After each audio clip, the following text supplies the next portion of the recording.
Good evening.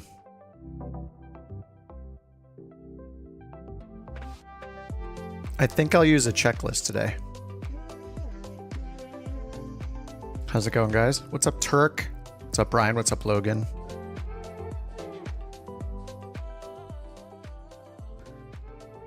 What's up, Shooter?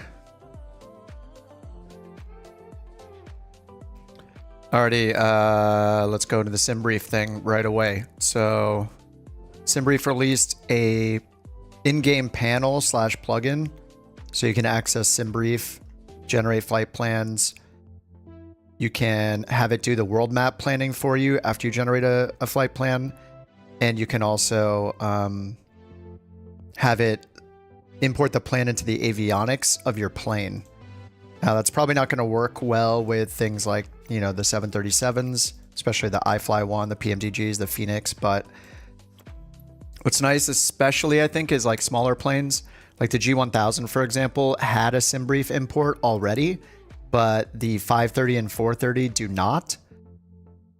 And I think I was having trouble with the TDS 7, GTN 750 not having one either, or at least I couldn't find it.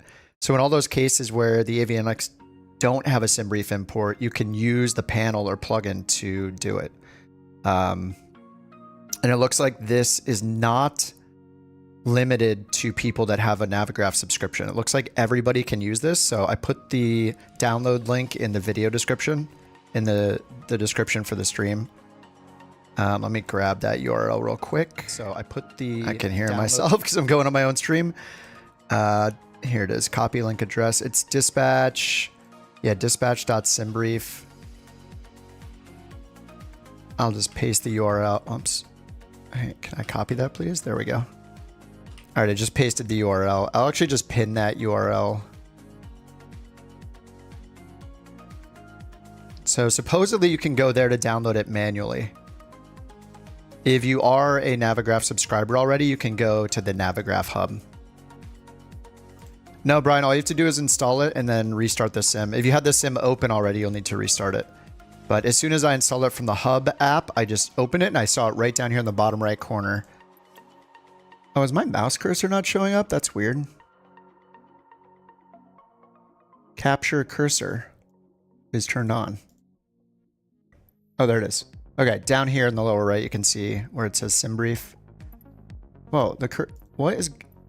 Okay, there we go. I don't know. I don't know what's going on. Wait, why is my mouse cursor... Hold on. Does this always happen that my mouse cursor isn't accurate? Oh, I'm in 1440. This is probably why. Let's try that again. There we go. Okay, there's my mouse cursor in the bottom right. Yeah, so I haven't tested going to that download link myself. I just got it from the hub app, but that's the link they provided. In the marketplace? I'm sure there's a reason why it's not in the marketplace. Like, for one, according to a blog by Parallel 42, it's really hard to put free items in the marketplace. So they had to work with Microsoft like extensively to get some of their marketplace items in for free. I mean, there's no reason that any of these companies wouldn't want their stuff in the marketplace if they could get it there. But I'm also guessing that it's a lot of work to get it in. But anyway, if you're on PC, you can just go download it. So not a big deal. What's up, Tyler? Hey, Luke. Okay, so we can basically, I mean, this is just a replacement for going to SimBrief in your browser, which is actually great for like streaming purposes and for anybody that doesn't use multiple monitors or anybody that has other stuff up on their monitors and you don't want to tab out of the sim all the time. So this is really useful, and we'll do a flight here. I'm just going to fly from Colorado Springs.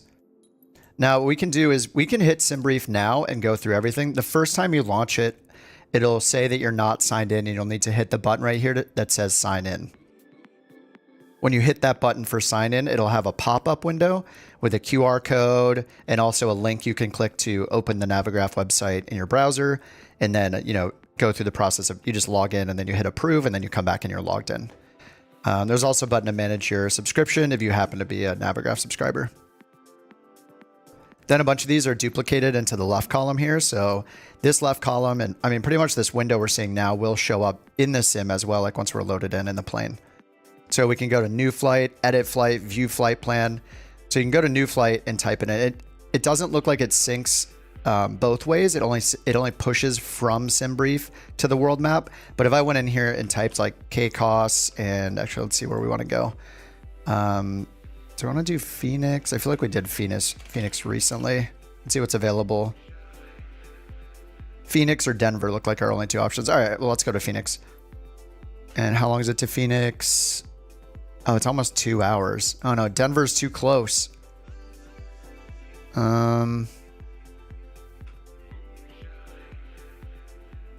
could go to Dallas. Let's go to Dallas. Okay, so I'll type in KDAL here. And then I have to pick the aircraft type, so we're in the MAX. So we need B38M right there.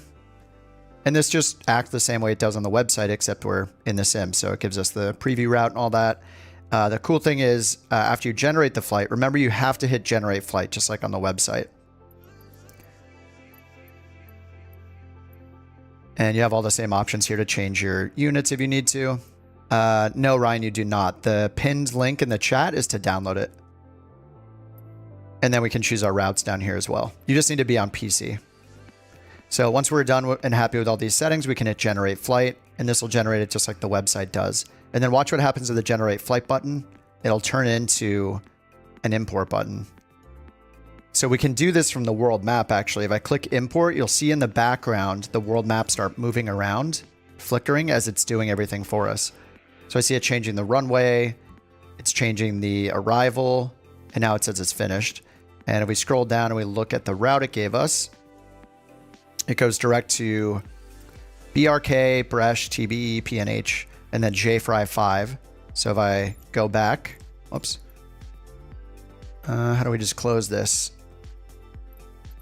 I'll just hit escape. Oh no. So there's so many bugs with the, yeah, I don't even know how to close this. Before it had a close button in the bottom left, but right now it's like frozen. Go back is for the world map. Okay, it's stuck open, which is not very helpful.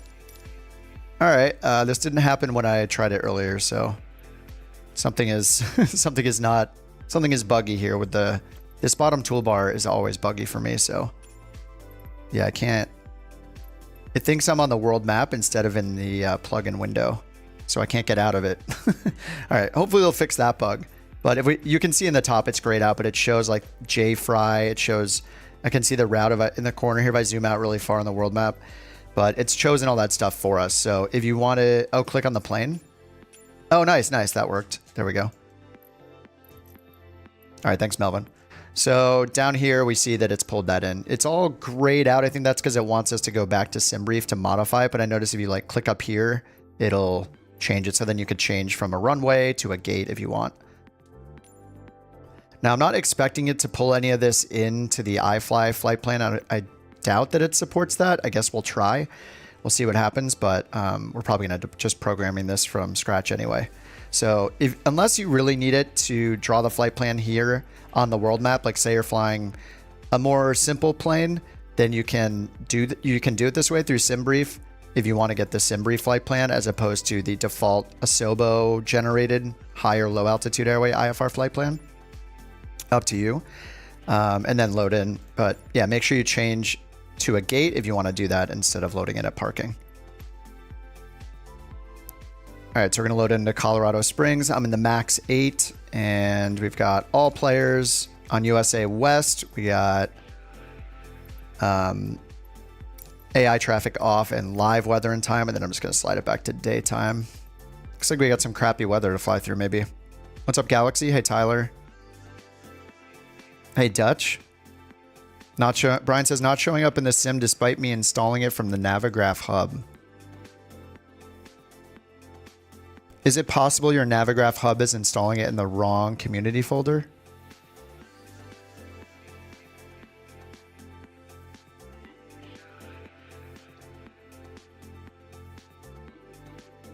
I actually forget if the Navigraph hub app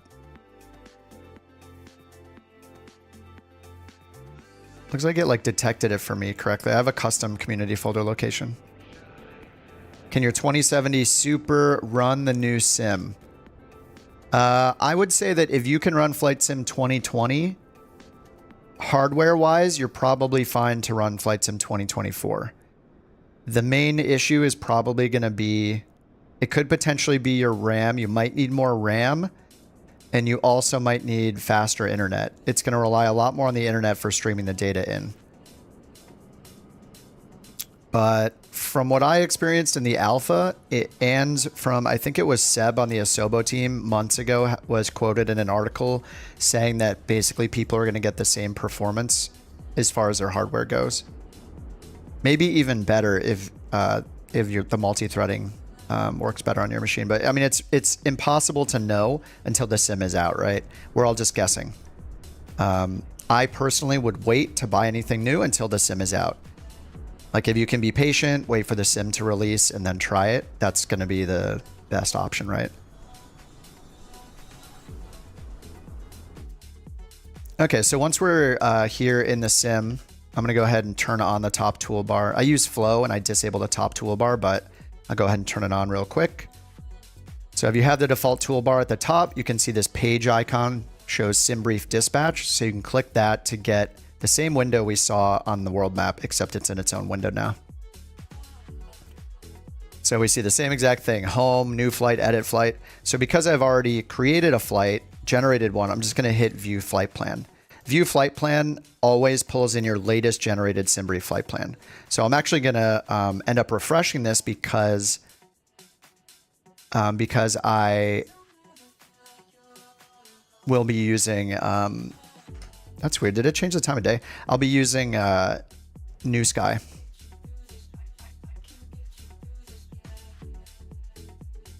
Okay, so speaking of New Sky, I'm going to go over to New Sky right now. Got to get credit for my flight.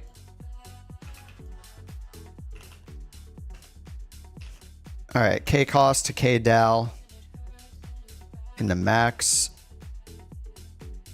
178 passengers, 155 departure, and an hour 40 for the flight. So over here, when I click this little clipboard, New Sky is going to generate a new SimBrief flight plan. So that means the one that I see here is outdated. It'll probably generate pretty much the same thing, but I'm going to close this. And then once it's generated now. So my normal use case won't be using the world map version of the SimBrief plugin, but it will be generating my flight plan through New Sky because I usually do it that way. And then in all the streams up until today, I basically have been tabbing back and forth here to look at my SimBrief flight plan most of the time. I don't really like looking at it on the EFBs, but now I can, and I've also configured it in Flow to put the SimBrief dispatch button there. I can just click that and bring it up. And then when I hit view flight plan, it'll load the latest flight plan. So this will be the one that I just generated at 142, and it's 143 right now. So it looks like when you generate it, it changes the time of day, which is interesting, but I'll just fix that. What's the name of the website I use? It's wheretofly.today. I think I have it in the video description as a link that's been like kind of permanently in there.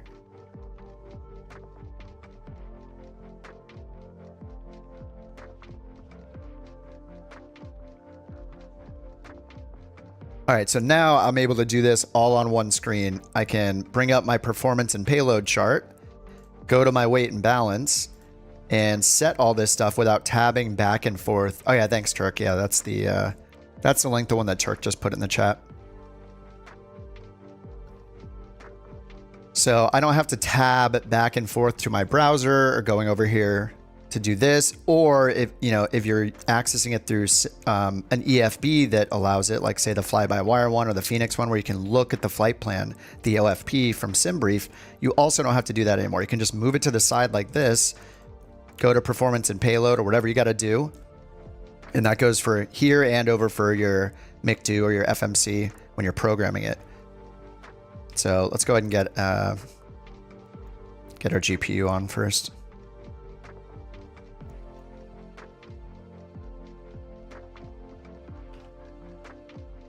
And something I noticed is that and this happens a lot with these toolbar things. If you close it, it's basically going to unload the whole thing. So I would recommend either using the little minus button here, or a shortcut is double clicking anywhere on this title bar area. If you double click that, it'll also collapse it.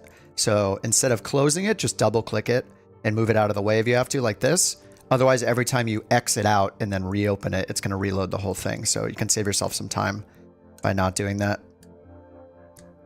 All right, let's get the nav light on, seatbelts and no smoking to auto, and get the GPU going.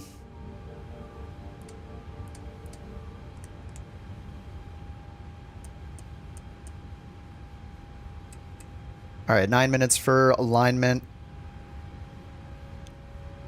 And now let's go do the weight and balance. All right, so menu, performance and payload, weight and balance. So here we got 178 passengers as usual. 178. No typing in this one with a keyboard. And then under fuel, we got our block fuel right here. You can see weights in kilograms. If you need it in a different, if you need it in pounds, you can do it when you're creating or editing the flight plan, and you can set the defaults. If you just look around for where it has a unit selection in the form. So 7123.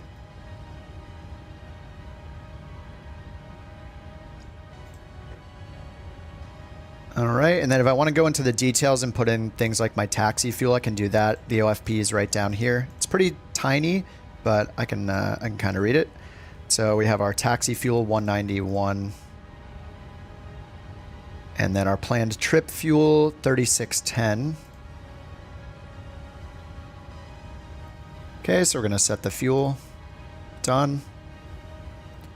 And then I just want to match the zero fuel weight.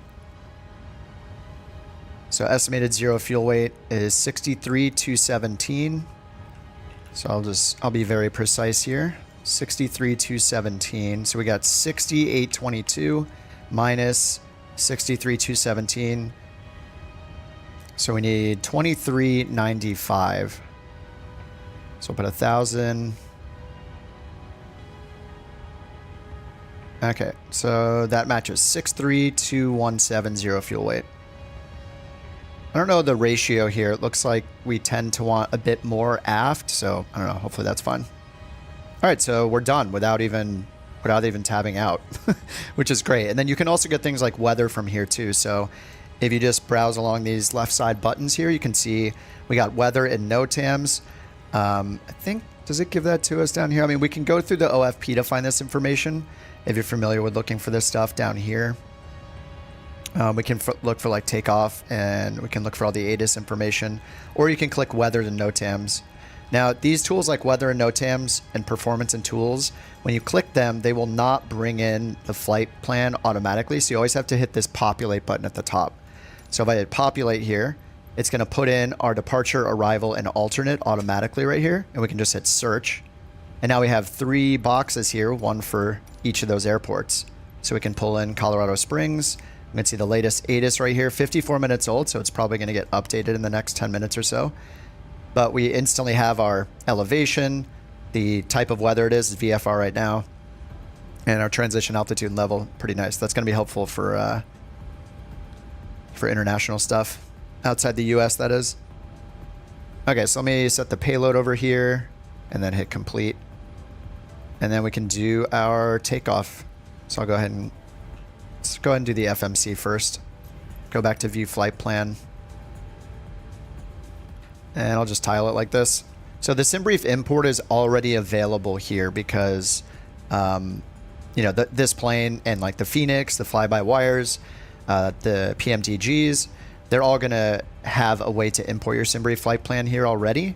So if we didn't have that ability, you could use this import button up here to try to automatically program your avionics.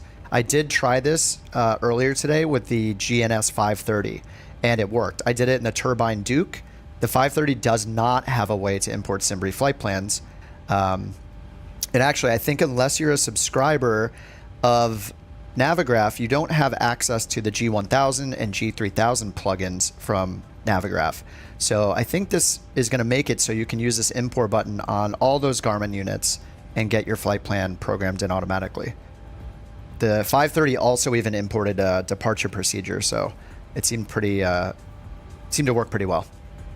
But if you're flying one of these advanced airliners, you can just go ahead and use their version instead. So let's go in here and get KCOS set up. And then we'll grab our GPS, throw it in here. And so flight plan request, this is already a SimBrief integration here, so we don't have to worry about using the import button up here. And the more complex planes, these import buttons are probably not going to work anyway. Kind of like how a lot of the time you can't import something from the world map.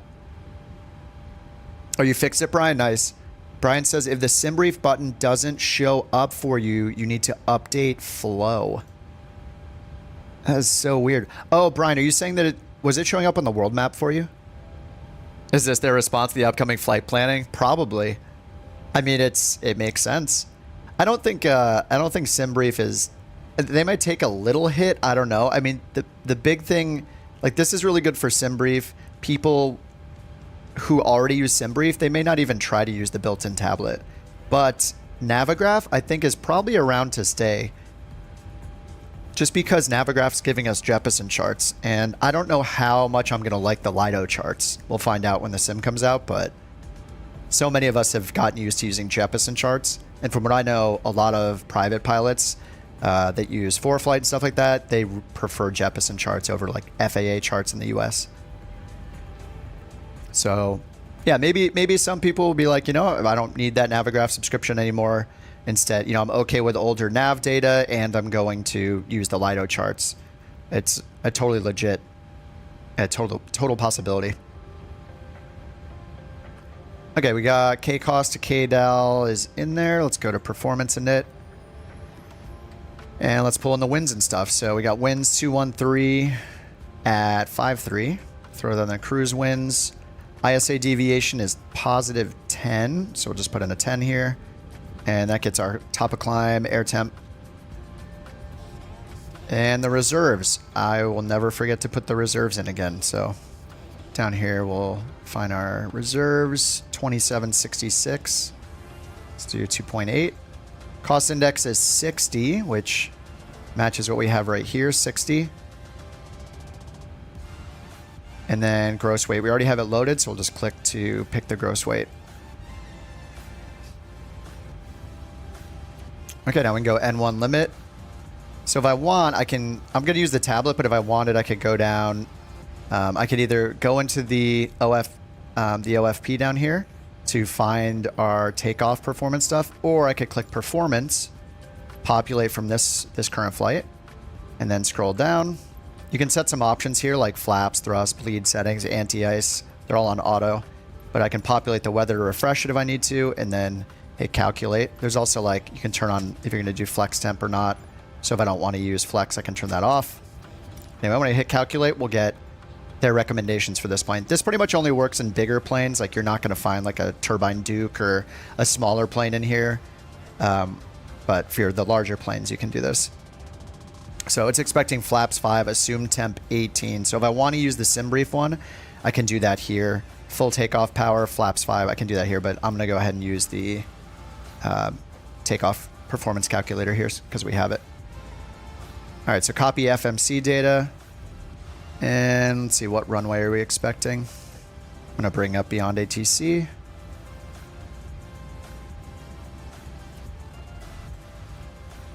And it looks like we're expecting runway 13. So we'll pick 13, dry. And then I'll get the ATIS information from ATC.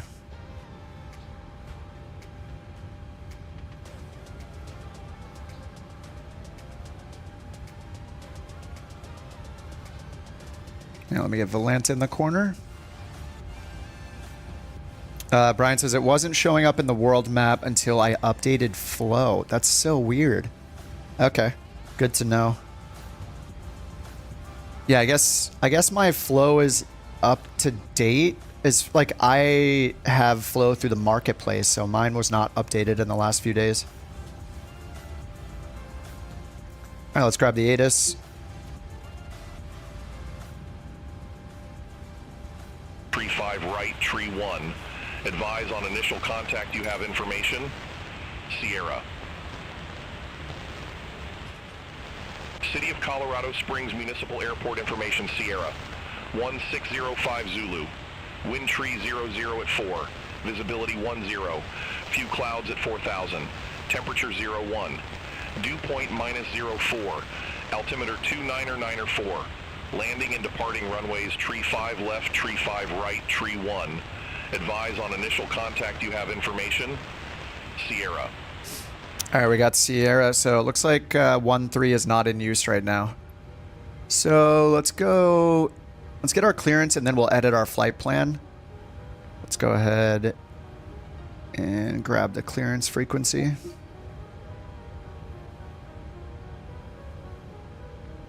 Colorado Springs clearance, Couch 323 IFR to Dallas. Couch Tree 23, Springs clearance cleared to Dallas Love Field Airport. Radar vectors Black Forest VOR, then as filed. Maintain 10,000 feet. Expect flight level Tree 70, 10 minutes after departure. Departure frequency 124.0. Squawk 0414. Cleared to Dallas, vectors Black Forest VOR, then as filed. Climb and maintain 10,000. Expect flight level 370. 124.0, squawk 0414, Couch 323. Couch Tree 23, read back correct. Contact ground 121.7 when ready for push or start. 121.7, Couch 323. All right, got our squawk code in. And 10,000, nice. That's the default altitude up there. And then we're expecting flight level 370, which is already up there for pressurization. Okay, so we can also see that they're going to tell us to taxi to runway 31. So I can go ahead and edit the flight plan on the fly. So we'll go here, edit flight. And we're going to go force runway 31. So then we can have an accurate flight plan here. Do I want to select new SIDS and stars? I guess we'll say yes, even though we're going to be direct to Black Forest VOR, which is BRK, Bravo Romeo Kilo. So let's see down here. Yeah, it's direct to BRK. And then J Fry. Okay, so at least it's the first waypoint is the same. So we're just forcing it to runway 35. Or sorry, wait, did I pick 31? Sorry, it was runway 31. All right, yeah, I did pick 31. All right, runway 31, and then let me go ahead and copy this. Copy for charts. And then I'll paste that in the chat for you guys if you want to copy the same route. Logan says, is there a day for the 737 EFB update? I have no idea. I hope so, because 3 of the 4 variants I own are from the marketplace. So yeah, I hope so.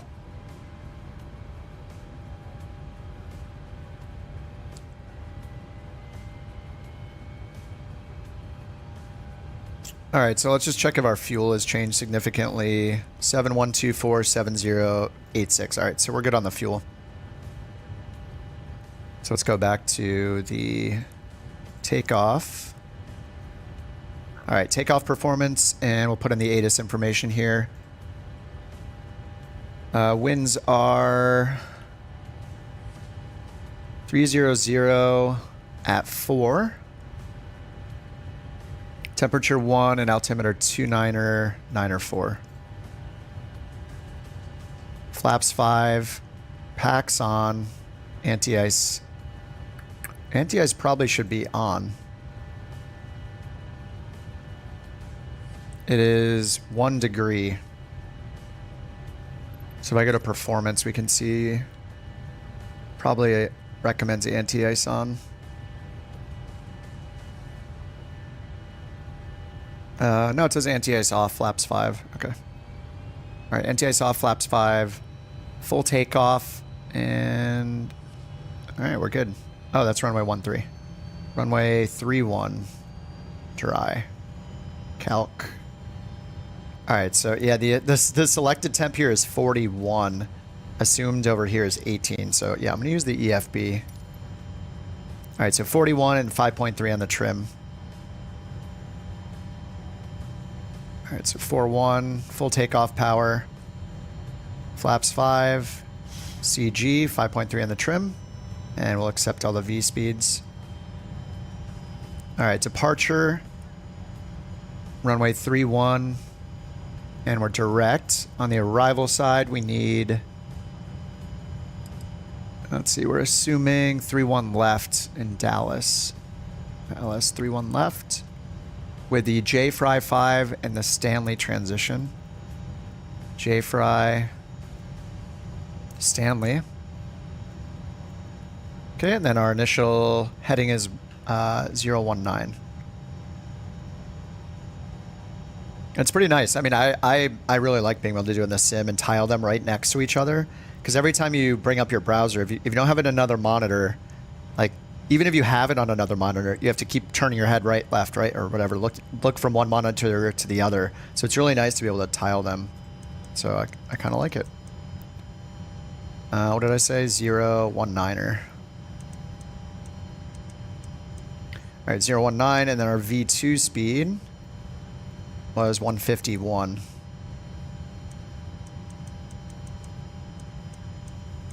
All right, 151, and then let's get the APU started.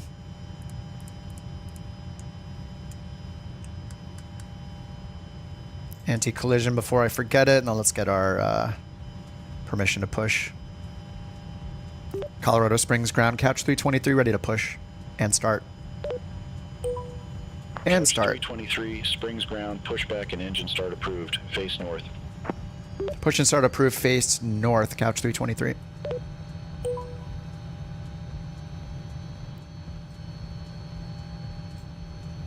All right, let's pin some menus here. Or sorry, pin some charts here. Pin some menus. Oops. Use airports from the FMS. Complete. Okay, we got the airport diagram, and then on the Dallas side, we're just going to need the approach. We're just going to expect 3-1 left for now.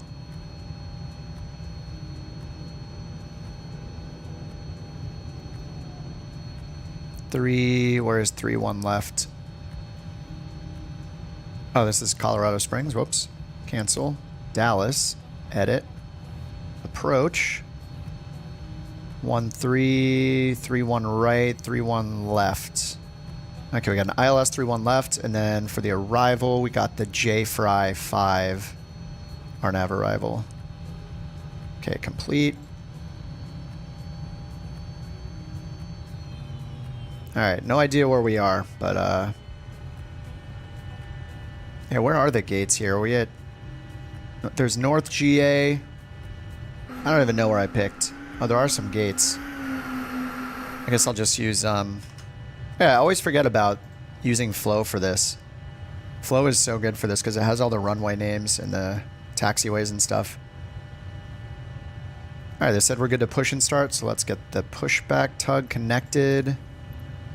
Let's get the APU generator on. Okay, that's done. This is ground. Stand by. And APU bleed on. And we already got anti-collision light on, so don't forget that. And then let's go over here and turn off our GPU. System. All right, disconnect and shocks. Parking brake is set. Oh, whoops. Let's try that again. Disconnect and remove the chocks. Set. And then back to the terminal charts. All right, we're expecting 3-1, which is right over here. So this is the terminal, so I guess it's really close. It's just... Yeah, it's just right here above us. What's up, Jocko? Yes, SimBrief has an in-game panel. The download link is in the video description, and it's pinned in the chat right now. You only need a SimBrief account. You do not need a Navigraph subscription to use it. Correct. You don't need to use a website anymore. It's very cool. Okay, let's plan the pushback. We want to face north, so we just turn our nose to the right.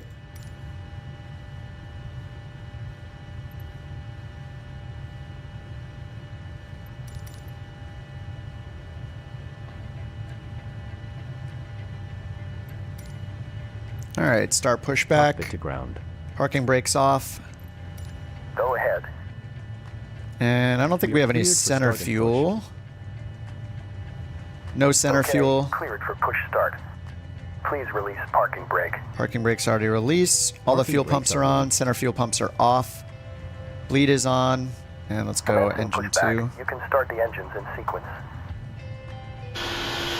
All right, pushback We'll start in started.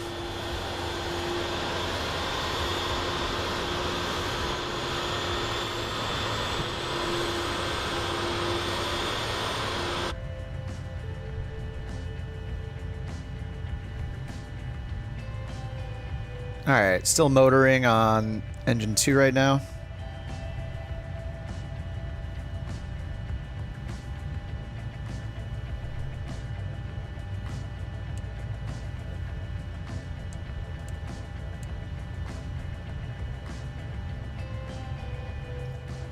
All right, motoring message is gone.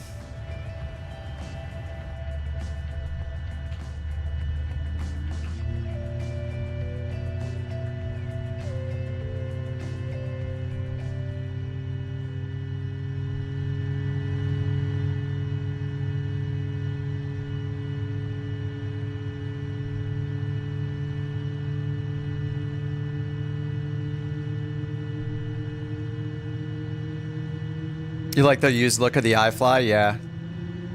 The iFly looks great.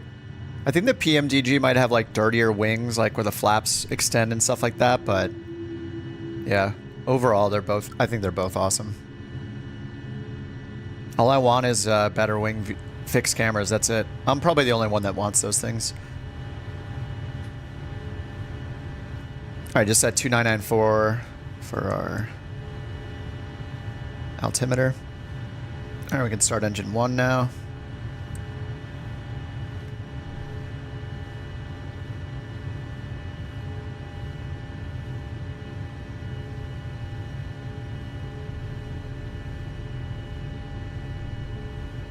Motoring. Okay, pushback completed. Ground. You may disconnect. Okay, sir. Cleared to disconnect. Okay, still says motoring.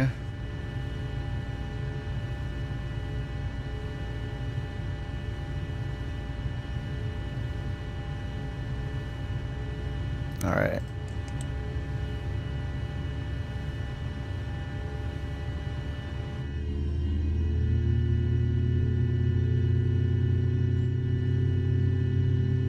SWA fan says I'm about to hit the purchase for the iFly.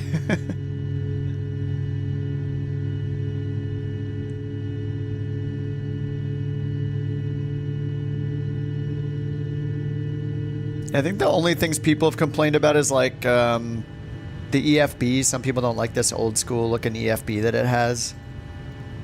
It's got some nice features though. Like I actually, diving through the menus is a little tedious, but I do like that they cache the charts so you can page through them and it remembers for each chart your zoom and your pan for the chart.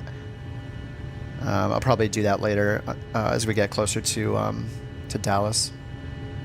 All right, let's get the generators on. Okay, APU gens off.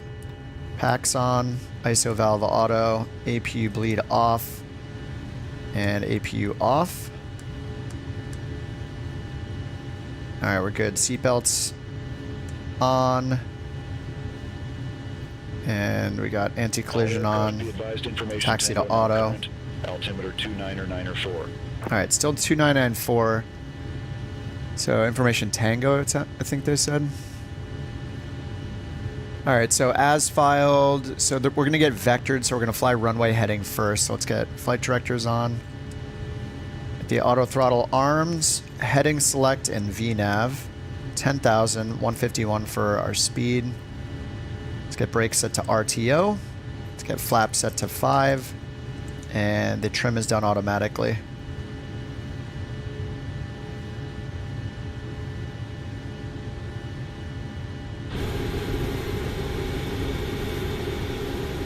And I think we can close SimBrief now.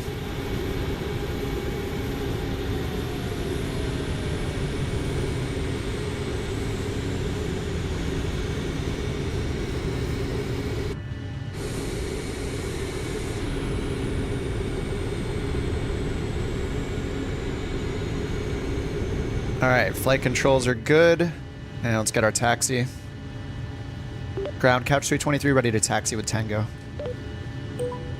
Couch 323, runway 31, taxi via Foxtrot. Runway 31 via Foxtrot, Couch 323. Alright, parking brake is off and taxi light is on. Let's go. Let's go to Foxtrot. I assume that's to our right. Yeah, it's Mike to Foxtrot.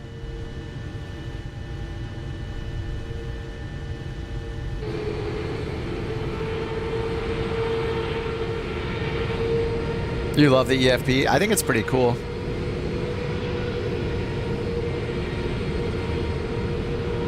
Make sure I have the flight started. Yes, I do.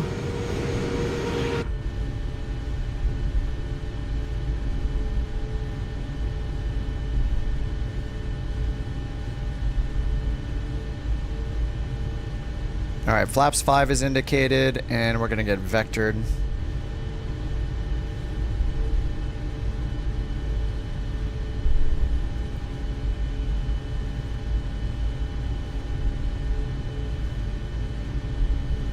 I should use flow more often for the taxiing. It's so much easier.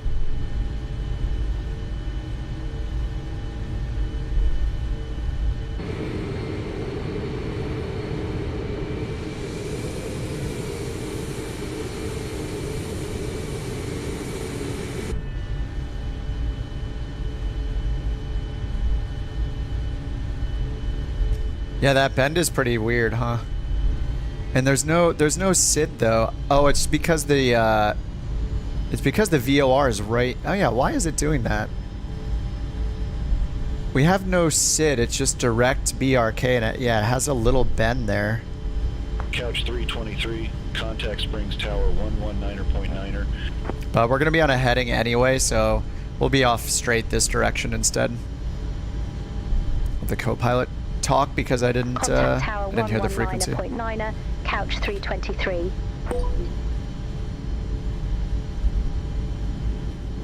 All right, here's 3-1.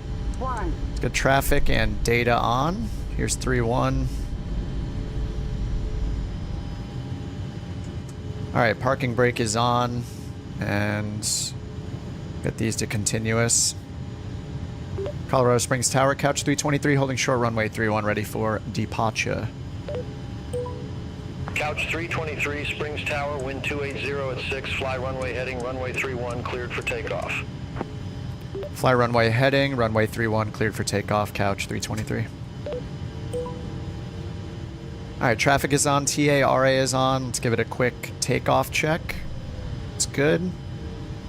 There's no takeoff config button in the 737, you just slam the thrust to 100% for a microsecond and see if it beeps at you.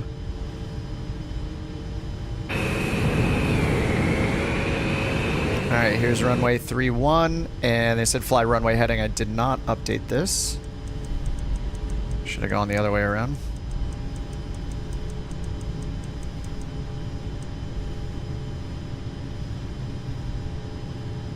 And I also didn't update runway 31 down here, did I? Oh yeah, I did. 31. So what is the runway heading? 307 is runway heading. Oh, perfect. I'd had 307. Lucky. Alright, white arrows. We can start our takeoff roll from here.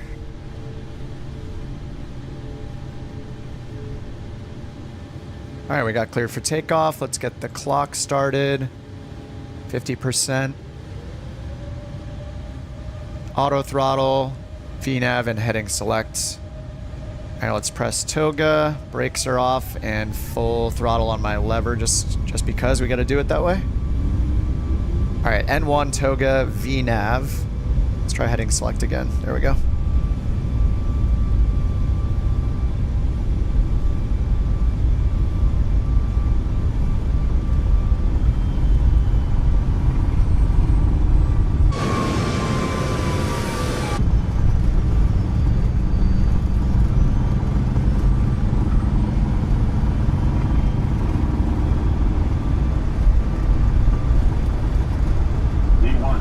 Rotate.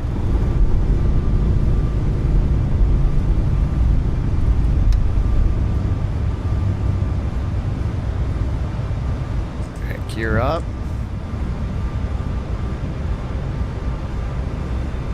Couch 323, contact Springs departure. Over to departure couch 323.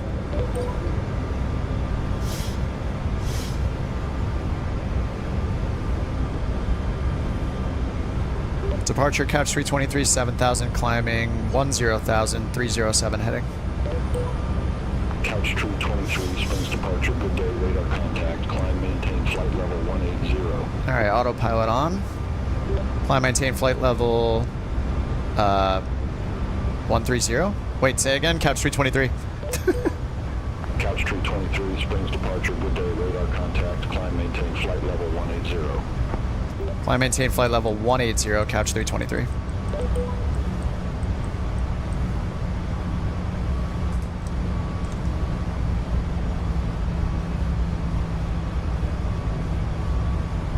All right, we still got N1 enunciated. Flaps 2. Couch 323, turn right, heading 030. Flaps 1. Turn right, heading 030, couch 323. And flaps up.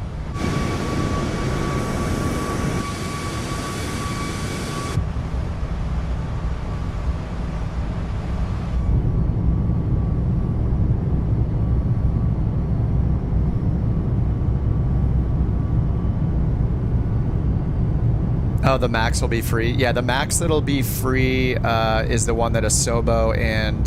Is it Any builds? There will be a max, yes, in the standard edition of Flight Sim 2024. All right, 10,000 feet. Let's get all of these lights off. Couch 323, clear direct Black Forest VOR. Resume own navigation. Clear direct Black Forest and resume on navigation, couch 323. Oh, BRK is off the, it's off now. Can I just do... I'm just gonna need to add it, I guess. BRK up here. Yes, execute, and then this.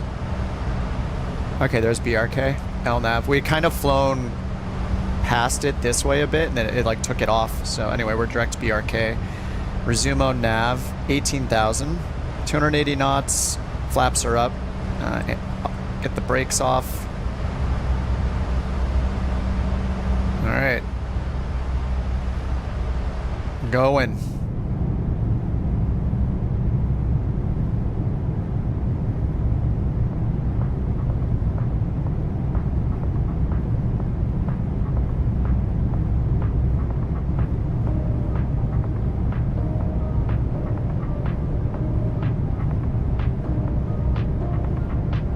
I mean, it's pretty nice looking. I'm still impressed every time we take off in this sim. A hardware FMC, yeah. Yeah, are the WinWing ones that they released are only Airbus, right? They have an EFIS, right? But no, I don't think they have the FMC yet. And I don't think they have the MCP yet either, right? Like I want the MCP. I want this. Or I guess over to here. No, I guess everything over to here, right? From course, I mean, I don't really need the right side. Well, I guess we do for AP. Yeah, we need this entire thing. It's huge. I mean, like the mini FCU style one is great. Couch 323, contact Denver Center 128.375. Take care. 128.375, couch. Denver Center, Delta 830 heavy. Good day, flight level. Pressurization. Delta 830 heavy, Denver Center radar contact.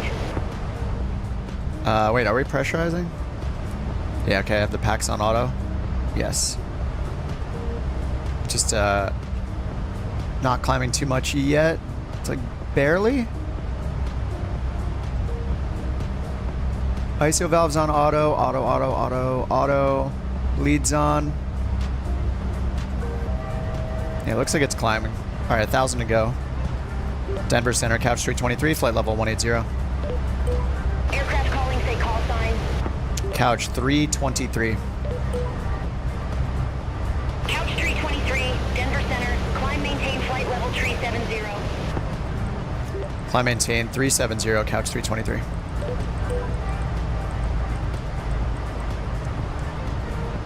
All right, N1, let's continue the climb. Standard altimeter, standard altimeter. Standard and standard. All right, N1, we're at 2,700 feet per minute. Fairly sure the wind wing, 737 EFIS, MCP, and FMC. Yeah, I think they just have the EFIS so far, right? Wind wing, let me check it out. I was looking at it a couple weeks ago.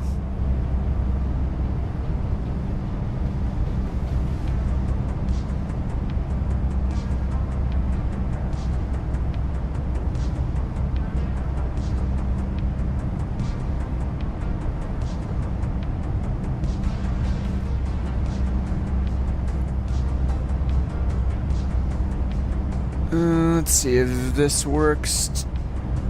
Yeah, there it is. Yeah, there's the EFIS. Contact Denver Center 133.4, FedEx 3671 heavy. See ya. For the Airbus.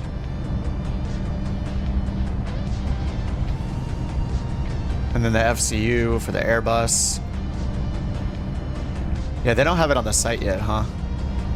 Yeah, I thought I saw something on Reddit or something like that, like a preview of it for the 737.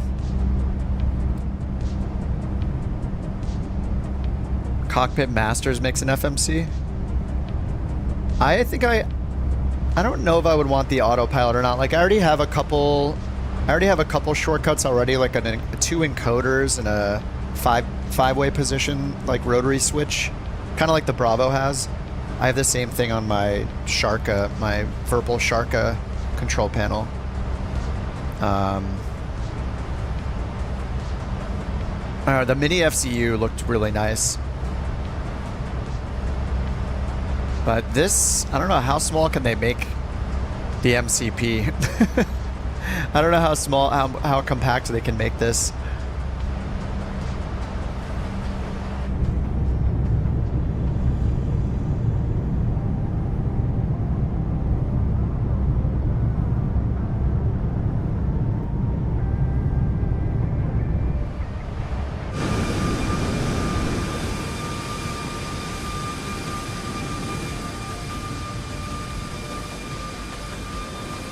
Look at all those names over there.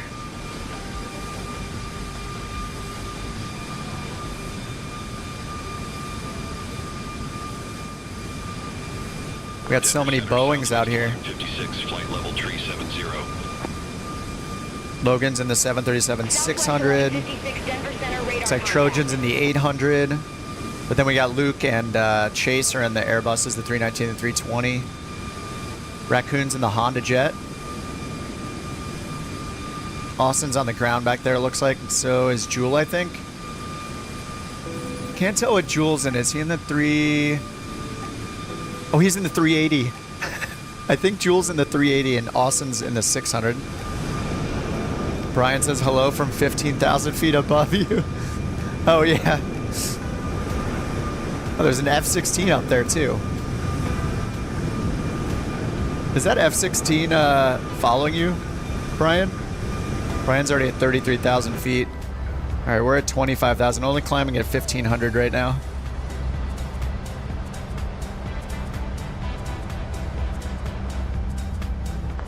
Yeah, our pressurization's still going up, so we're good here. Southwest 644, Denver Center, radar contact. He's pretty close. Nice. You got the escort today. Never thought I'd be the minority in an Airbus. Yeah. Would I recommend the iFly? Yeah, I think I would. I had some raging moments on the stream yesterday because I was doing some things wrong myself. But that's what I usually do. I think there's something wrong with a plane, and it's pretty much always my problem. It's a great plane if you don't mess up setting up the performance here. Never forget to put in the reserve fuel because it has an insane impact on your ability to use VNav and even get a top of descent. You have to put the reserves in. Just don't forget that and you'll be fine. But yeah, I think it's really well made. I really love the big screens on the Max. I think these screens are amazing for the sim. It's just easier to see these giant screens. Like, I'm a fan of the big screens. I also think the 380 is incredible too. I had a lot of fun in the 380. It's a little wonky. I felt like I was fighting the fly-by-wire system a lot on Final, but I'm sure they'll tweak it. And yeah, overall I had a good time with the 380 as well. Yeah, exactly. It's a great plane if you don't mess up. That's exactly it. Know what you're doing, you'll probably love it. How long's the flight? Let's check with the old SimBrief panel. So you can see it's got a reload. Oh, it changed the time. They're gonna have to change that. I don't know why. Every time I open SimBrief, it changes the time. Not sure why it does that. All right, let's change the time back. Airtime, 1 hour and 36 minutes. So we probably got like an hour and 10 or so. 1560, descending via Aussie 5, 14,000. Southwest 1660, Denver Let's see, Center, it radar says contact.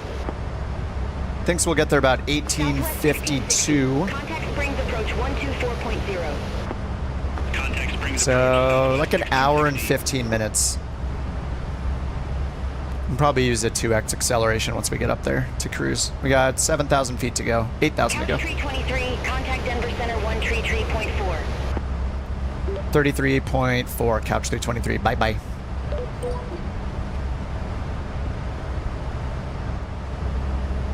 All right, so top of climb, 50 nautical miles.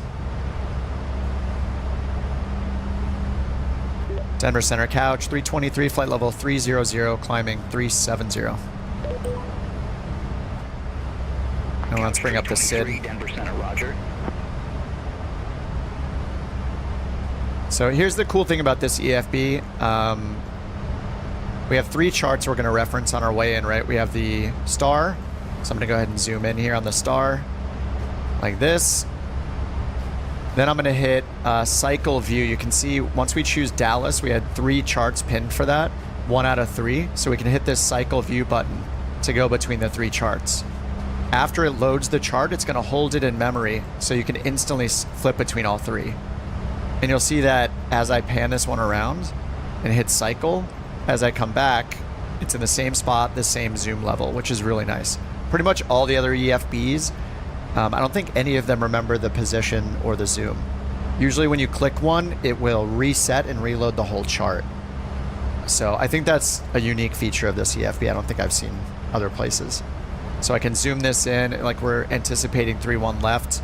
So I'm gonna get it zoomed into that area if I want, or you know, up here for the ATIS when I'm ready for it. And yeah, you can just hit cycle to go between them. There, get the approach ready. So yeah, it's pretty nice. All right, so Stanley is where we're gonna enter the SID, and then, you know, all the waypoints, and end at J-Fry off on a vector 143. Let's see if we have a disco after 143. We do. Move this up here, and we'll leave vectors in on the 143 heading. All right. Yes, I agree. Handy AF. The Cockpit Master 737 CDU is $799. Yeah. I mean, it must be high quality. It's made out of like steel. Denver Center, Southwest 1156. Good day. Flight level tree 70. All right, total air temps negative 13. I forgot to check it during those clouds there. Statics under negative 40, so we're good with the anti-ice until our descent. Steel and aluminum. All right, 3,000 to go.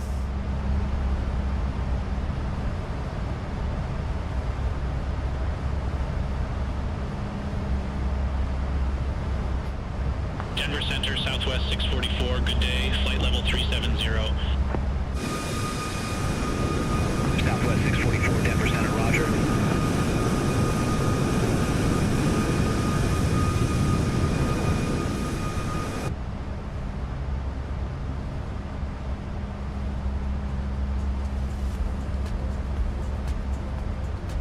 Denver Center, Delta 9er 24, flight level tree 50. All right, we're at 1,300 feet per minute.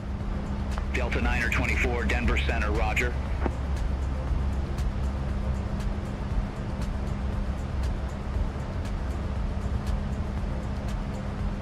Oh, Logan had to stop for cabin altitude. Did you forget the packs?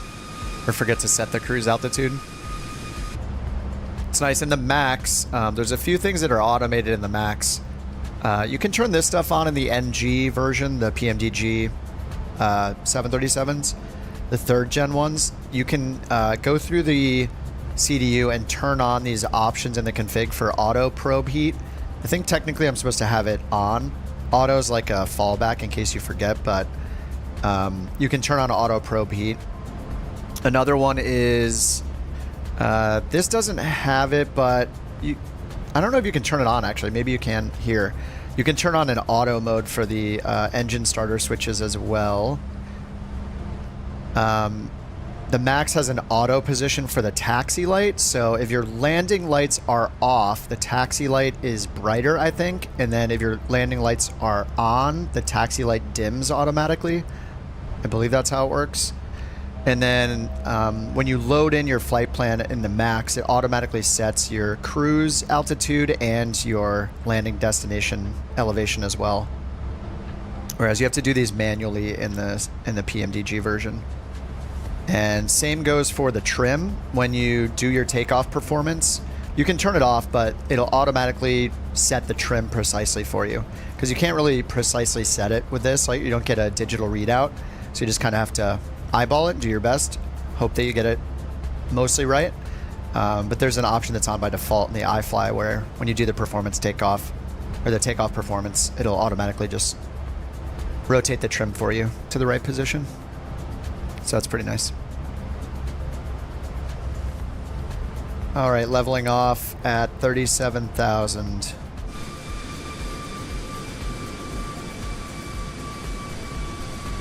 Oh my God, who's right above us? Oh, it's Austin. Contact Denver Center 132.5, Delta 9. Wait, I thought Austin was on the ground back there. I think he might have done some like 18x or 16x. There we got the MAX and we got the NG right above it.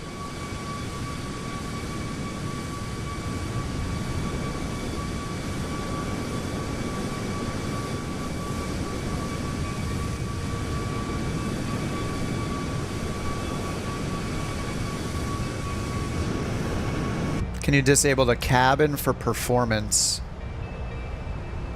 I don't know if you can do it in the PMDG. You can disable the first officer screens though if you go to setup sim performance, I think. The bottom right button down here will say like disable screens and you can choose first officer. That might help a little bit. I'm not sure if you can turn the cabin off.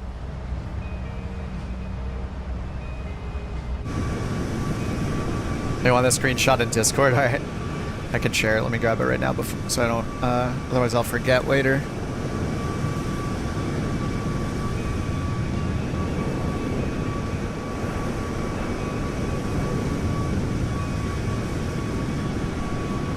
All right, it's in the Discord. Couch Tree 23, contact Albuquerque Center 127.85. 127.85, Couch 323. Bye-bye. All right, Albuquerque Center.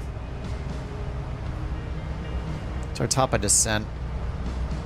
303 miles. We're going to use some 2X here. Albuquerque Center, Couch 323, flight level 370. Couch 323, Albuquerque Center, roger. All right, smoking signs off. I forgot to turn off the seatbelt sign at 10,000. Oh, his gear's down in the screenshot. Oh, is it down in the first one?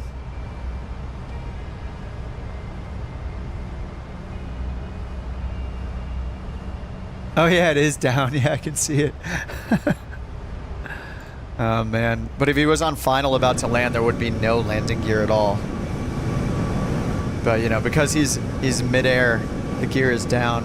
Oh yeah, it's down. There it is. It makes sense, you know. Don't even question it.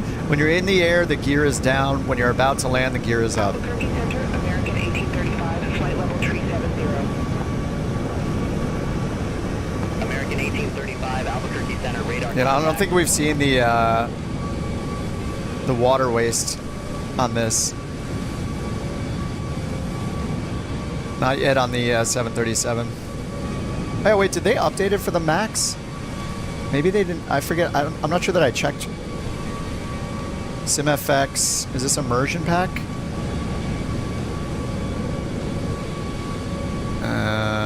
Is it gonna load? Hello?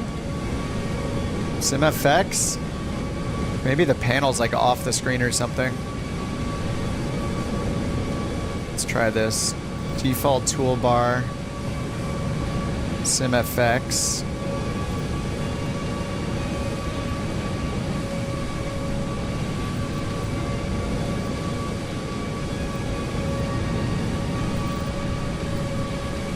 There we go. Huh.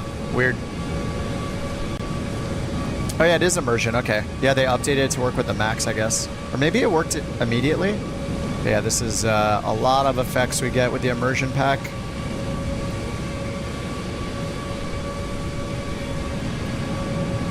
Contrails. Engine pollution is active right now. Looks like nothing else. Nothing else is active.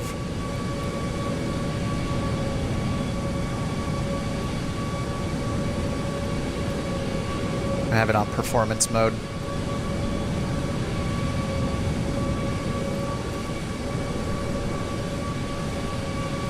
Albuquerque Center, American 1667, flight level 290.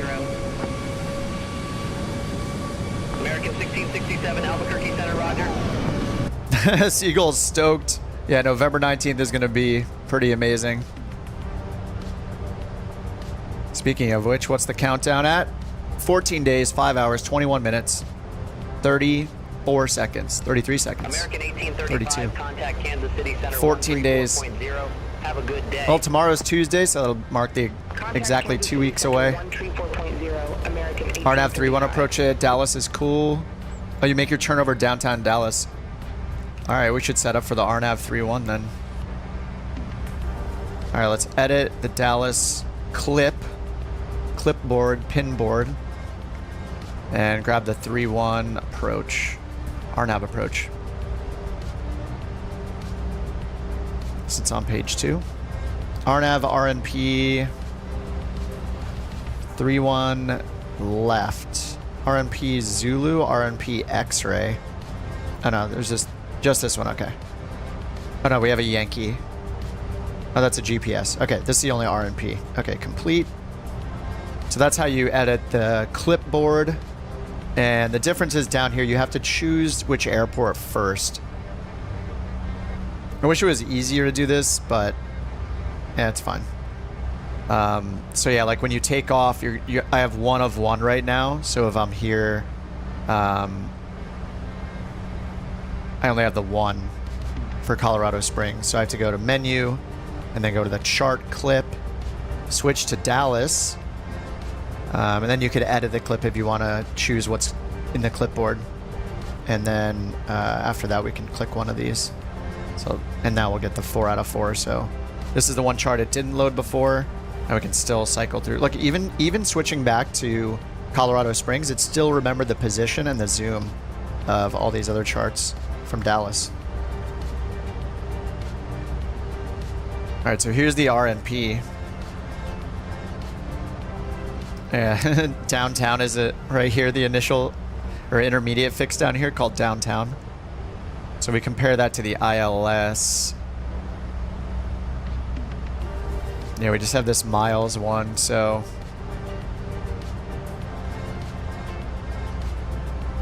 yeah, it's trying to put us like the arrival has us on a vector over this way though, so it looks like downtown is to the south of the airport. So it looks like we're gonna just turn around and be vectored from the east. So I don't think, unless they assign us the RMP and we take a shortcut and go to the south of the field, I'm guessing we're not gonna see downtown that close up.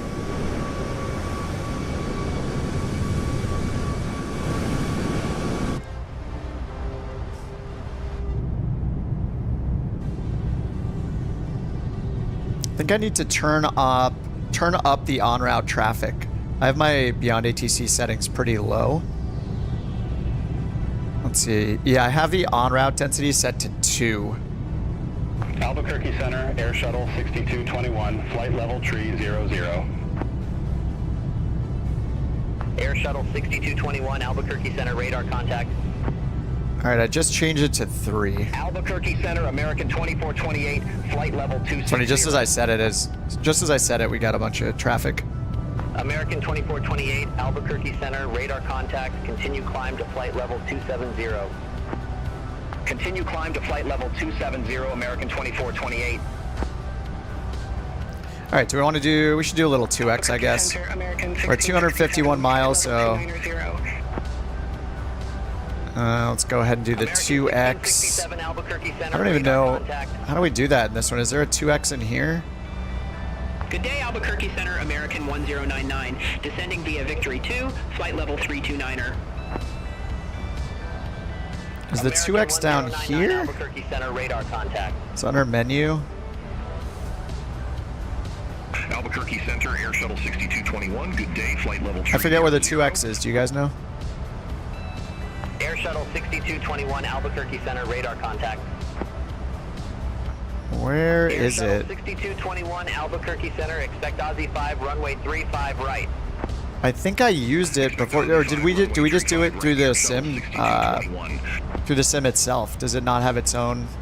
Air Shuttle 6221, contact Kansas City Center 126.905. Nav data. Kansas City Center 126.905, Air Shuttle 6221. I actually don't know. I guess we just do it. Center, United 1131, I guess we just do it manually. All right, 2x we go. United 1131, Albuquerque. All right, Center, 2x activated. And I'm gonna go ahead and turn on our co-pilot. American 2672, flight level 240. Co-pilot's gonna do some work now. American 2672, Albuquerque Center, radar contact. Albuquerque Center, Alaska Tree 10, good day, flight level tree 10. Alaska 310, Albuquerque Center, radar contact. Albuquerque Center, American 518, flight level 250. Now we're getting a ton of traffic. American 518, Albuquerque Center, radar contact. Albuquerque Center, American 1992, flight level 240. American 1992, Albuquerque Center, radar contact. American 1992, contact Albuquerque Center 132.8, take care. Contact Albuquerque Center 132.8, American 1992, take care. These are premium voices, by the way. Albuquerque Center, Envoy 3432, flight level 300. Envoy 3432, Albuquerque Center, radar contact. Looks like my, sorry, my chat froze. Albuquerque Center, United 1252, flight level 280. Always forget to click the live chat button. It's not got this like filtered top chat thing. What's up, Jim? Albuquerque Center. Oh, it froze for a while. Actually, it was like yeah, a whole page of messages. Allegiant 2260 Albuquerque Center, radar contact. Albuquerque Center, United 1026, flight level 310. United 1026 Albuquerque Center, radar contact. What's the new SimBrief game thing? SimBrief made an in-game panel you can use from your toolbar, so you don't have to go back and forth between a web browser. Every time I load it, it changes. Hopefully, yeah, they got to fix that.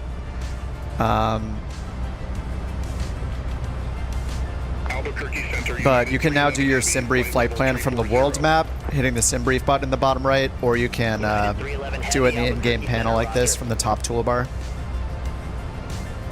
And it also has this import button, so after you have it, you can click import, and it will attempt to put the flight plan, to program the flight plan in your avionics, which is especially useful if you have like something simpler, like your mileage may vary when it comes to the airliners.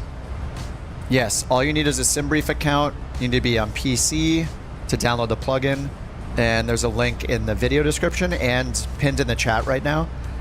You do not need to be a Navigraph subscriber to use it. But if you are a Navigraph subscriber, you'll have the updated, AirAct data, updated nav data. So yeah, this is really nice. Earlier, when I started the stream, when we were setting up to fly, it's really nice because I don't have to tab out to SimBrief or look at another monitor for SimBrief. I can just have this here, and then as we got ready, I just went through here doing our weight and balance stuff and just using SimBrief right on the side like this, so it's really convenient. And then you can also get to weather info, performance for takeoff performance, all that. So if you fly something that has like the Garmin systems, this import button will probably work. I tried it earlier using the GNS 530, and it imported the flight plan for me into my avionics. The G1000 had a plugin that SimBrief or Navigraph made in the past that enabled SimBrief import, but it was only available to people that were Navigraph subscribers. This one is for everybody. As long as you're on PC, you can download this. You don't need to subscribe. Does it work in the A380? I have no idea. In general, if you're flying a plane, if you're flying an airliner, in general, they're going to have... Oh, sorry. This panel will load in any plane. This is plane agnostic. You'll always be able to load this, no matter which plane you're in. Whether the import button works or not depends on the plane. But if you're flying an airliner, they typically already have SimBrief import. So the A380, you already do your SimBrief import using the FMC or the MCDU. Same with the other fly-by-wire planes, the Phoenixes, the PMDGs, the iFly. They all have their own SimBrief import already. But what's nice is if you're flying an airliner, you can still reference your SimBrief flight plan here without tabbing out to a browser or having it on another monitor. And then if you fly simpler planes, ones that are not these complex airliners, and you have like a Garmin, then the import button is probably going to work for you, where you can hit this import button and it will program your avionics for you. It'll bring your flight plan in for you. So it's pretty awesome. 2651, good day, flight level 350. So if we want, we can go to weather right now, populate it, search, and then we'll close these. We'll just bring up Dallas. And here's our METAR history for Dallas. So current, it says Dallas has light rain. Few clouds at 1200, 2500, 4600. So we got ceilings at 4600, 2975. Just watching this turn go down right here, making sure we're safe. LNAV, VNAV. All right, looks like we're okay. We need to turn to the left now.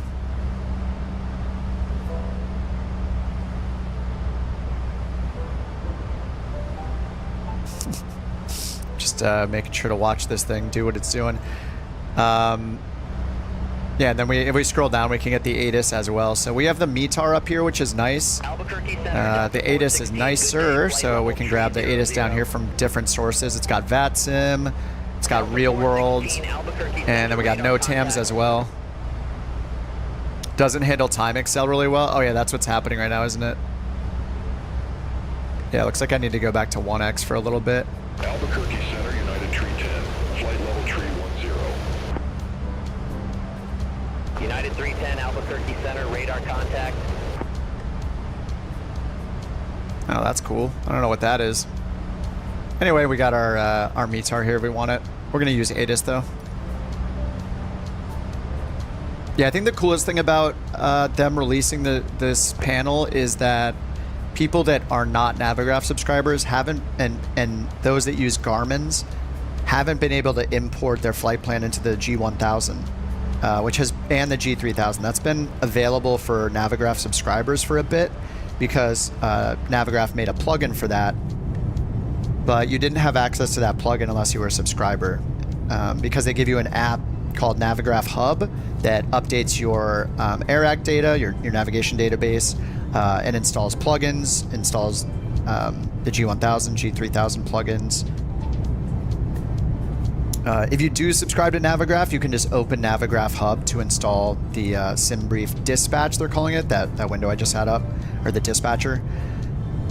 And if you don't have it, just click the link that's in the chat, or you can go to their blog post on the Navigraph site for it. But yeah, I put the link in the video description, and I put a link pinned at the top of chat.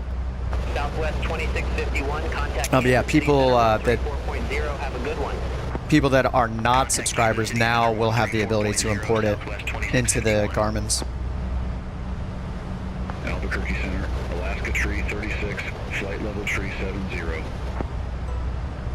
Oh, excited to be able to update the AirAct on the Xbox. Yeah, is that going to work on Xbox with the... I don't know if that's going to work. I mean, you have to be a Navigraph subscriber, right? I assume. We're going right inside this 319. Is this Chase?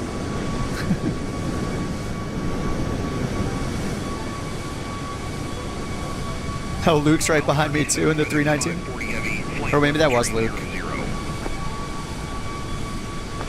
Jewel is behind us in the A380.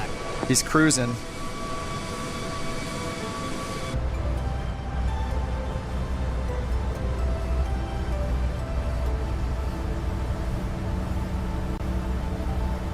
I'm at 1X. I switched back to 1X because we were going left and right quite a bit. All right, let's see our progress here. 120 miles till top of descent. This is a good time to be off 2X anyway. If you want to fly the A380 with fun color for liveries, just go to flightsim.to. There's a ton of them there. Or of course you can use the Couch Captain liveries if you like those. Just go to couchcaptains.com. There's a link at the top for our liveries if you want to fly the couch liveries. We have 3 of them. One of them is like multicolored, one of them is blue, and the other one is an Orca style Free Willy. Thanks to Avrist and Manny for making those. FedEx 568 Heavy, Albuquerque Center, radar contact.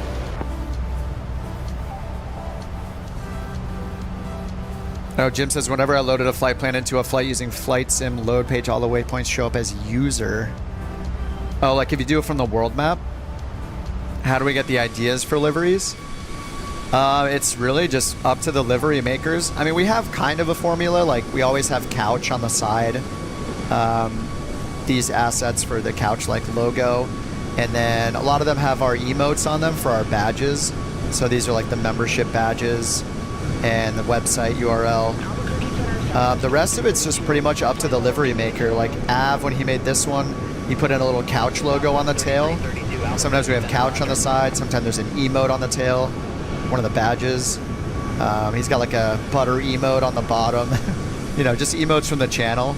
And then, you know, it's pretty much up to them. There aren't really any rules. Like, I'll give a little feedback, but it's really not a big deal. Like, people will use the ones they like, and they can just make whatever they want.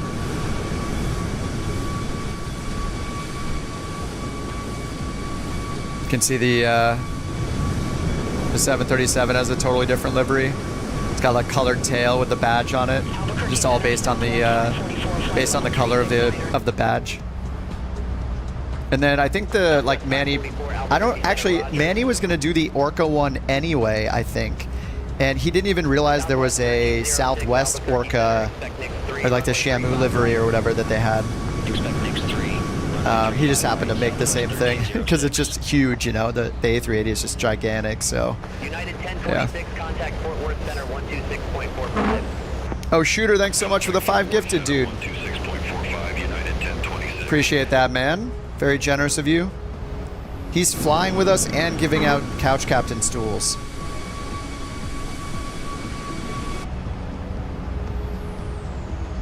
Omar, Arlo, Andrew, Warren, and Old I'm not going to read that name. I think I know how it's pronounced. Pull up your stools. Welcome to Couch Captains. Within 24 hours, you're required to join the Discord and send a photo of your sim space proving that you've replaced whatever gaming chair or love seat you have or whatever it is you sit on with a wooden stool, or the mod will have to enforce it. You're not allowed to have a comfortable chair until month 2. That's the rule. Joking. Joking, of course. We're serious. Okay, 91 miles till top of descent. All right, let's go ahead and go to our charts and grab the ATIS. See if it's in range yet. Terminal charts. ATIS at Dallas, 20.15.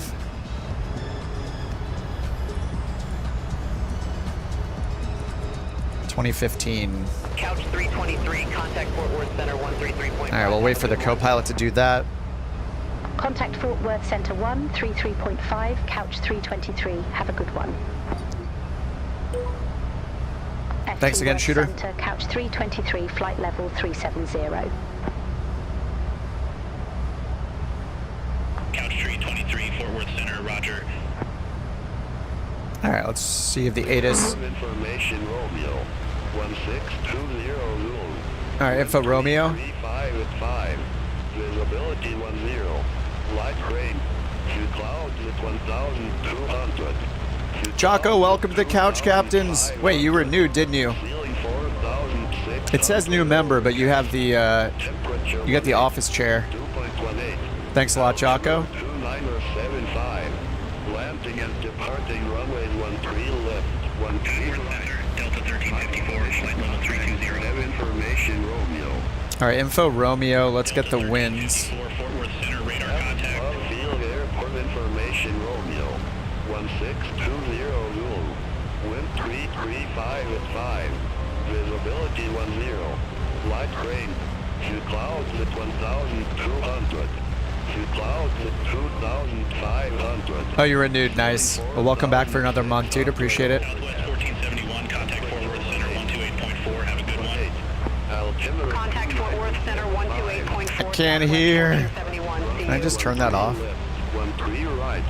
Advise on initial contact. You have information Romeo. I didn't get the temperature. You know, the temperature we can just get from the METAR. That's fine. All right, let's swap off.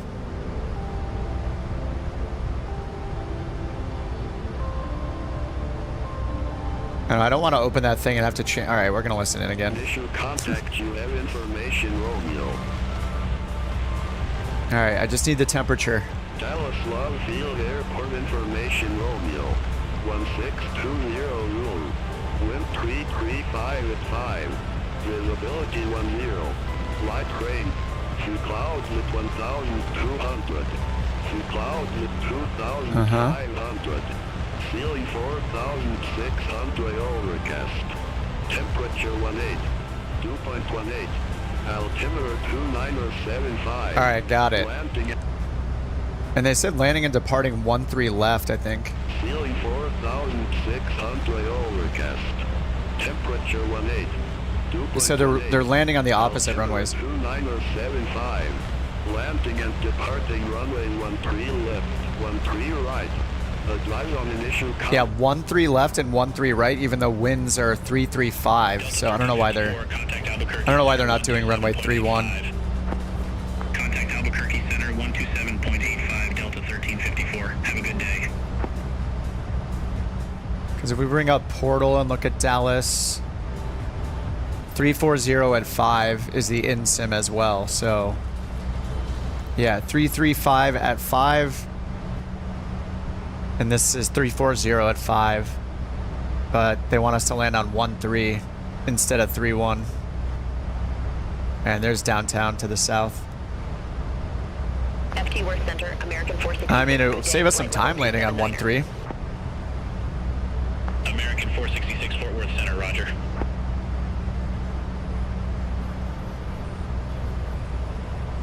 Yeah, only a 5-knot tailwind, yeah. Yeah, it's just weird. It always seems to pick the runways that are opposite of what's in use. I think it's been that way for a bit.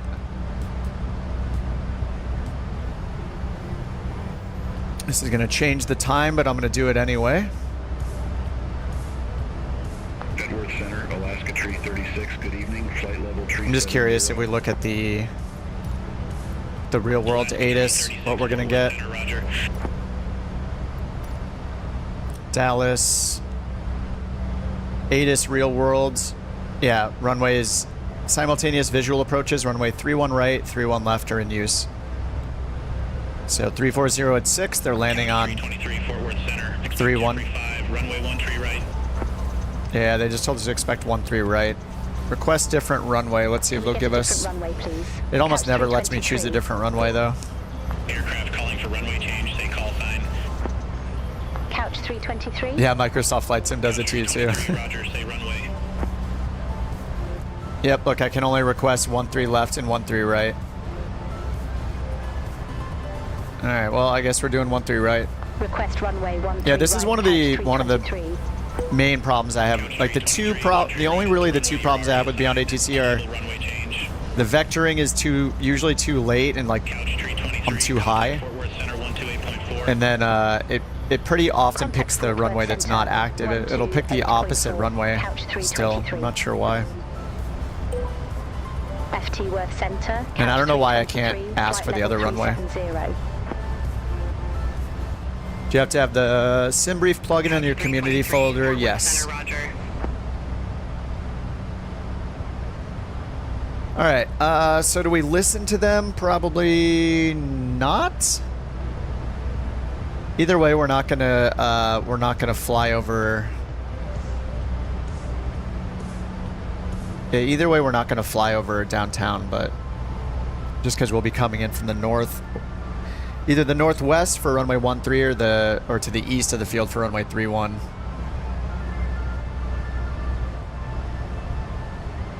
Yeah, I think we're just gonna land on runway 31. We'll just do 31 left. All right, let's take a look at the SID. Our top of descent is in 38 miles.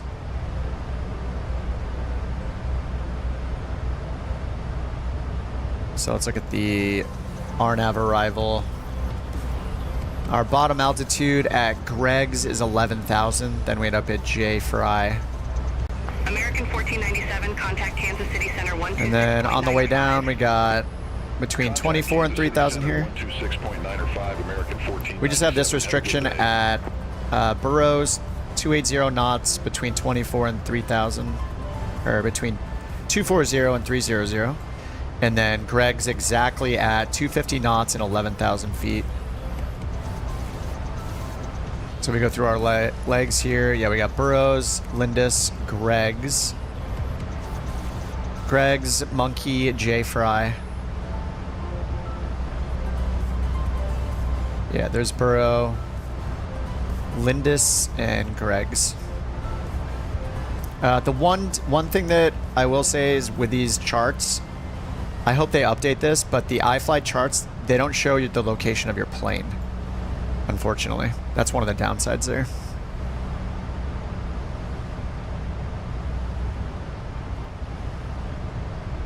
Oh, thanks, thanks, Chaco. Learned quite a bit watching your vids. Appreciate it, dude. I learned a lot from chat, so it's a mutually beneficial relationship here. Yeah, I do plan on, Southwest 26. I don't know if I'll do it the week of Flight Sim 2024 release. I might wait until the weeks after once I get much more comfortable with it, but I do, like, I plan on streaming that whole week. So I think it's possible that I make the tutorials, you know, a couple weeks after release week, but I do want to make some tutorials for the built-in tablet, the EFB that's in the sim, how to do flight planning with that. But I plan on doing a lot of career mode. Jeffrey 5 arrival, Dallas Love Field landing, runway 13 right, altimeter 2975.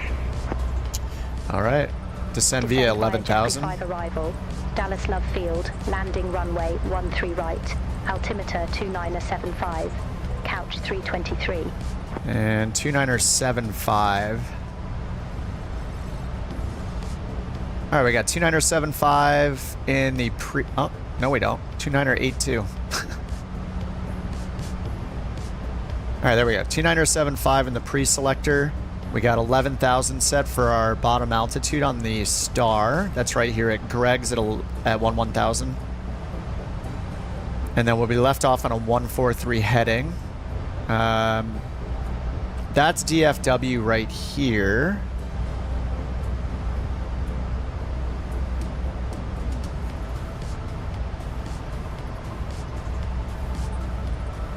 Worth Center, Envoy 3613 descending via Victory 2, flight level. Where is... Wait, where is... Envoy 3613, Where is K-Dow? At Worth Center, Southwest 651, good day, flight level. Oh, it's right here, isn't it? Yeah, sorry. It's this is Dallas. It just doesn't show the abbreviation. It just shows the nearby airports. That always confuses me. But yeah, Dallas is here. DFW is right over here. Yeah, I always have to look for this. Flight level 280. All right, so now let's also prepare for the approach. So let's go over here. So we have the ILS. I think we're just going to do the ILS because the RNP looks cool, but the RNP, they didn't assign it to us yet, but we have it up just in case. But we'll just set up for the ILS. So we got the ILS. We got the ATIS already, information Romeo, 111.1 for the localizer, and 313 for the course. So 1111 down here are nav radios. So we'll hit mode, ILS, 1111, swap, mode for ILS, and 1111, swap. All right, 1111 in both. And then we need final approach course, 313. Spirit Wings 3102, Fort Worth Center, radar contact. All right, 313. And then we need the minimums. Decision altitude is 677 right here for the Cat 1 ILS, 677. So we'll set that using the mins up here. It's on radio, so we'll switch it to Barrow. 677. Fort Worth Center, radar contact.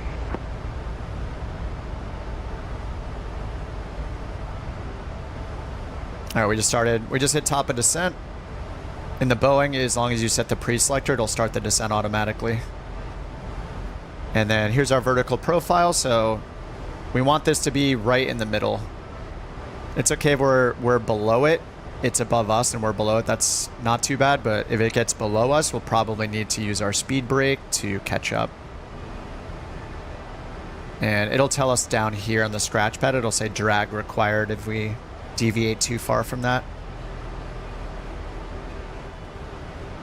All right, and then our final approach fix here at Jacket is 2,200 feet, and then our go around is going to be climb to 4,000 direct to the CVE VOR, which is Cowboy VOR on a 016 radial. So that'll be in the FMS for us. All right, so we got the minimum set. Now we just need to do our landing performance. So let's go menu, performance, show landing, and show en route. Let's go ahead and copy FMC data. And we'll just put in what we got from, we're gonna put wet because there's light rain. Runway 31 left, and we'll just put in what we got from information Romeo 335 at 5. Outside air temp was 18. QNH was 29er 75. All right. Our reversers are operational. Flaps 30. I think, and you guys can correct me, I almost never do flaps 40. I don't know if 40 is standard. I pretty much always do 30. But I think if there's a lot of wind, we might do... I don't even know. If there's more wind, do we do a lower or a higher flap setting? I think 40 might be standard and 30 might be like, you know, it's like doing a Conf 3 in the Airbus, right? So I think 40 is probably standard. I almost always do 30 though. I should check SimBrief for that actually and just see what it says. I think I've always done 30.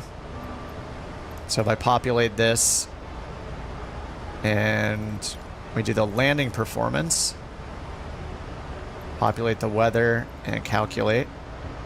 Auto brake 3 is recommended. This is pretty useful. I mean, we're going to get the same thing from the EFB here, or maybe even more accurate from the EFB. But yeah, it's got flaps 30 here. 30 is standard. Yeah, more wind, less flaps, right? Because you want less drag because it's so gusty. You don't want to catch that wind.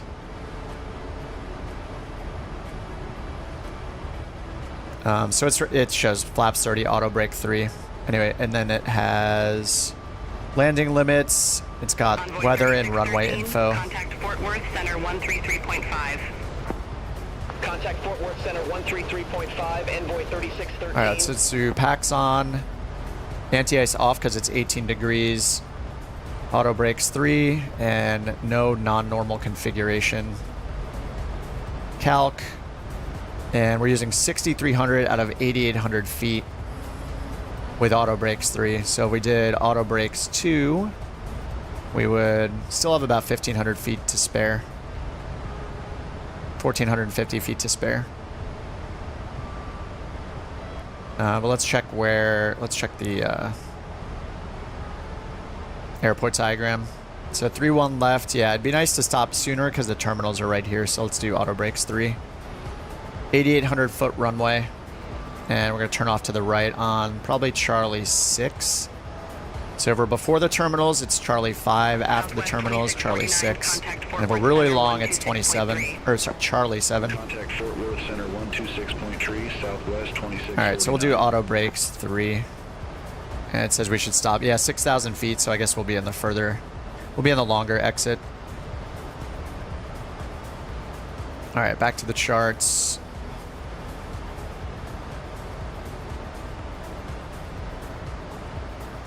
And airport elevation is about 500 feet, so we'll just double check that here. 500.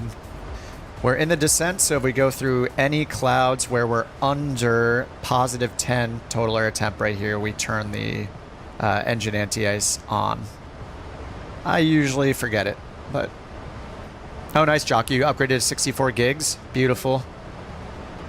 Yeah, when the new like 9950 X3D comes out, I'm probably going to spring for that chip. And next year, if we see a 5000 series NVIDIA, I'll probably just go all out with like a 5090 or whatever if I can get my hands on one. And then I'll need a new PSU as well. Brian says, using SimBrief import and the flight sim world map caused the plane to not correctly follow the flight plan. What plane are you flying, Brian? Are you in the longitude? You're usually in the longitude, right? Yeah, the longitude. Interesting. Couch 323, contact Fort Worth Center 133.25. Have a good day. All right, we're going to Fort Worth Center. Contact Fort Worth Center 133. You could try importing it using the import button once you're in the plane and see if that helps. It's probably two different things, right? I think it's different if the world map translating into the avionics is different than once you're in the plane importing it into the avionics. Oh, it says drag required, but we are on profile. We'll give it a little bit of drag. Yeah, I would try it once you're in the plane. Yeah, the in-plane import button always works for you. World map did something different. Yeah, that sounds right. I would expect that. The world map has always been kind of wonky, so I would just not even use the SimBrief plugin on the world map. I would just only use it in the plane. Your auto throttle just gave up.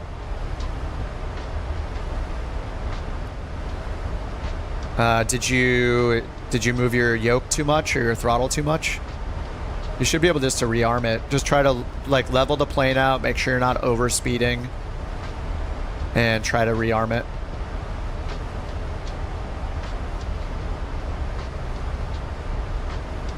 Do I notice that the photogrammetry is a complete mess? No, I mean, we can't see it right now, but I haven't noticed it today. But it wouldn't surprise me. I mean, we get photogrammetry bugs and like Bing Maps bugs happen every now and then with Microsoft Flight Sim. I remember one time I was using a VPN to try to fix it. Unfortunately, it just happens sometimes. If it was working one day and it's not working another day, it's probably their servers. It's on but not doing anything. Are you on a heading, Logan? Look up here where you have your IAS mock. Is it showing a number here? If it's showing a number here, that means you have manual control over it. You can try hitting the CO button right here. Or sorry, the speed intervene button right here to have it take over again. But if you're on like a heading select or something like that, if you're not using VNav, then you'll be in control of the speed.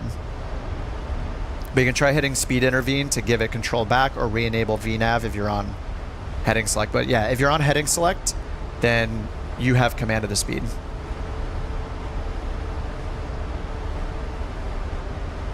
All right, standard altimeter over here and 3075 over here.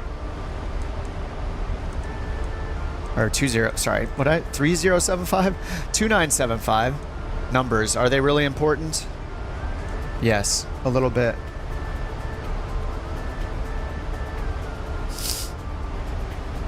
You'd expect some server issues. Yeah, could be.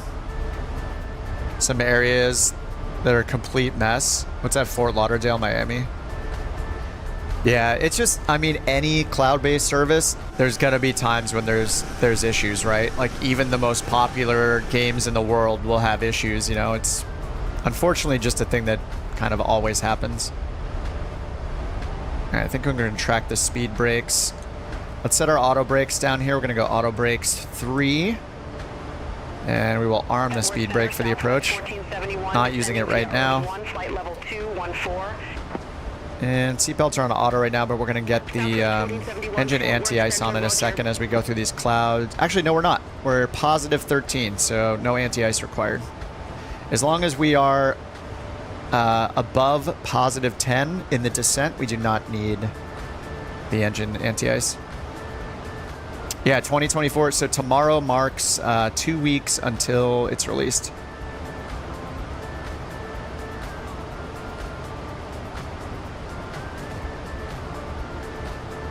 All right, so we're still descending via the arrival. On our way to Greg's, bottom out at 11,000, and then we'll be on a vector. All right, we just got a drag required message, so let's give it a little bit here. And we can pull this all the way to the flight detent area. I wish they added the click spots. What's nice in the PMDG is you can just click right here, or right here, or right here. So you can just click flight detent to perfectly move it into the flight detent. I think this one might have it. It might stop there a little bit. Yeah, if you get close enough, it snaps into the flight detent. And then also on the PMDG, you can click the flap number to pull the flaps like all the way up, for example, which is pretty nice. All right, no need for engine anti-ice. We're at positive 16 total air temp. Tucson's asking if the freezing can cause an engine failure. I'm not sure if that's modeled or not. I don't even know if it's modeled in the PMDG. It might be in the Phoenix. If anything, I would expect the Phoenix to have it modeled, but I'm not certain about the PMDG or the iFly. FT Worth Center, couch 323, descending via Jeffrey 5, 1,700 feet. All right, we're going to be stuck in these clouds, aren't we? 23, Fort Worth Center, roger. We're at 1,700 feet, and we're gonna stop at 11,000 here. So we're stopping right in the clouds. Yeah, it's acquiring. Should be stopping right now. All right, let's turn our speed brake off, but arm it. Yeah, it's holding us right at 11,000. So yeah, we're just chilling in the soup.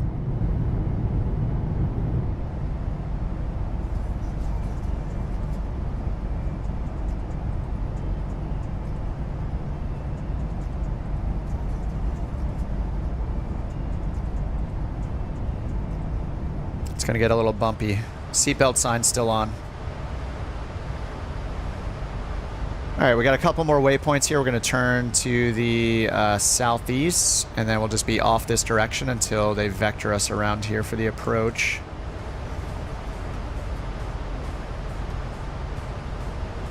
I guess this is Jeffrey, isn't it? Was I saying J Fry? Jeffrey, maybe? Greg's and then Jeffrey?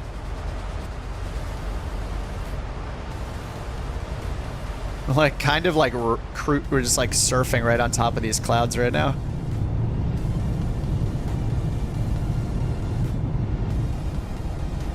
Rainbow.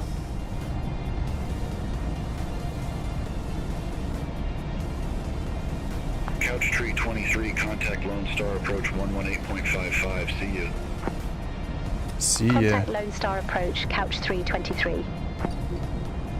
American 2269. I'll move this one a little more forward of the wing. There we go. Climb, maintain 1 to 12,000. Passengers riding on the vomit comet, 6,000 feet per minute. Lone Star. All right, we got Couch that light 323, rain. 1,000 feet. It's warm though, it's plus 14. Couch 323 did not copy. All right, we got the landing altitude.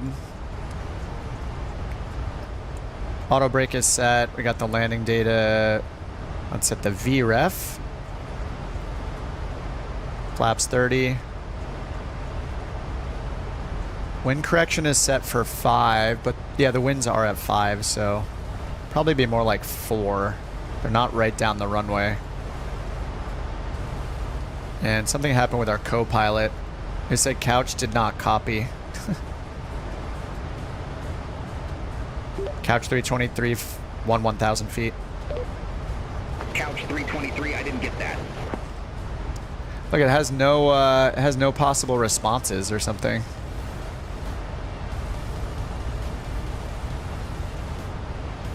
Let's change the frequency maybe. Dallas Center. Insert approach. ATIS clearance ground. Let's just go to tower and announce. Love Tower, Couch 323. Love Tower. Visual runway 13 right. Oh, who's that right in front of us? 323, Love Tower, wind tree 5 at 6, runway 13 right, cleared to land. They cleared us to land on 13 right. Land, Couch 323. Yeah, we got a ways to go to the airport. Request arrival runway change. Let's see if it lets us do it. 323, request arrival runway change. Couch 323, unable runway No. change at this time. Rip.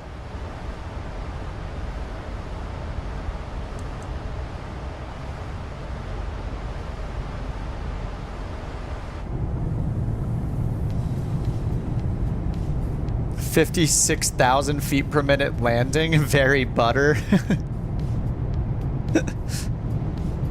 That's not even milk.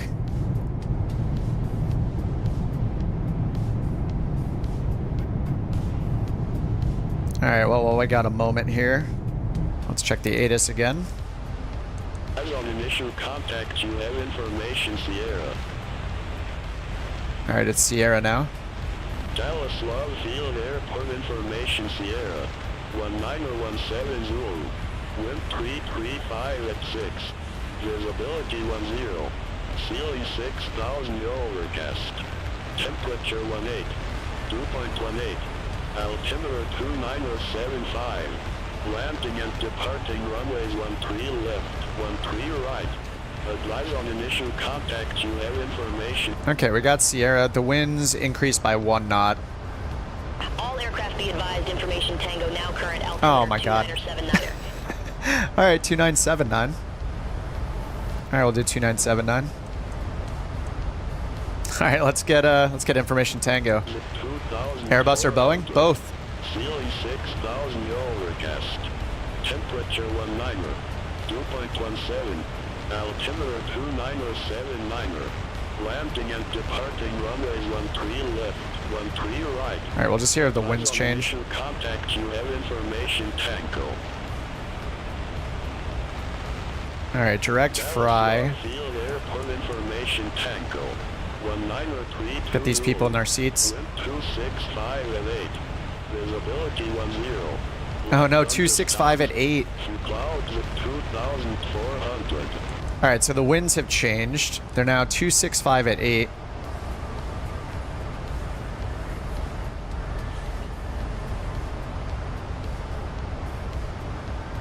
Do we get a crosswind component here?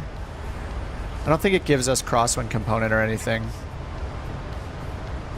VRF 30 plus 5 is 148, so we change it to 265 at 8.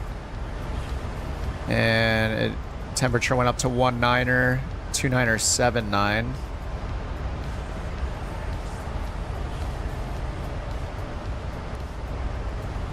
Still 148, so that is the same.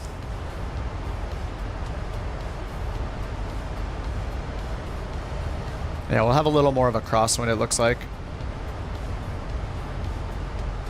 Alright, we are finishing the arrival now. So the field is going to be to our right. And we're just going to vector ourselves around once we get a little further.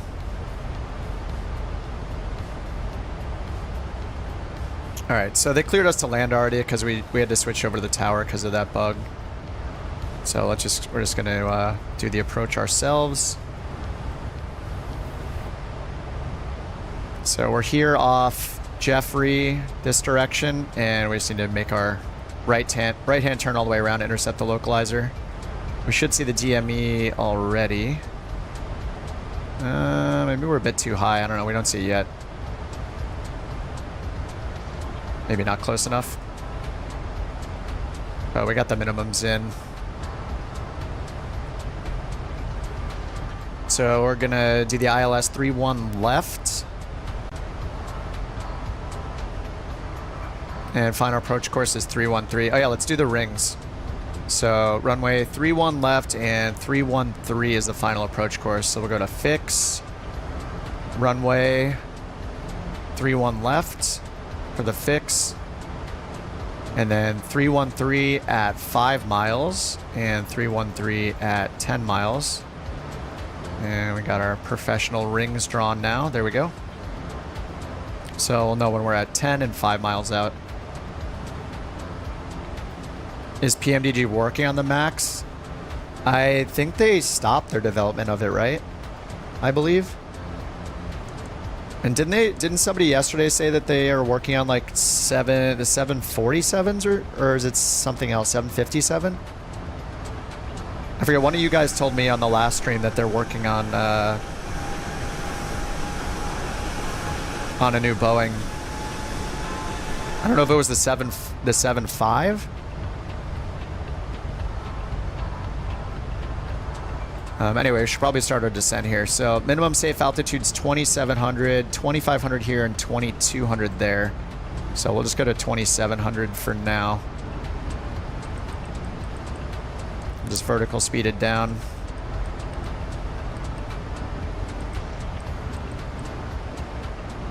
Actually, we're going to be around the south side, so we'll do 3,600 for now.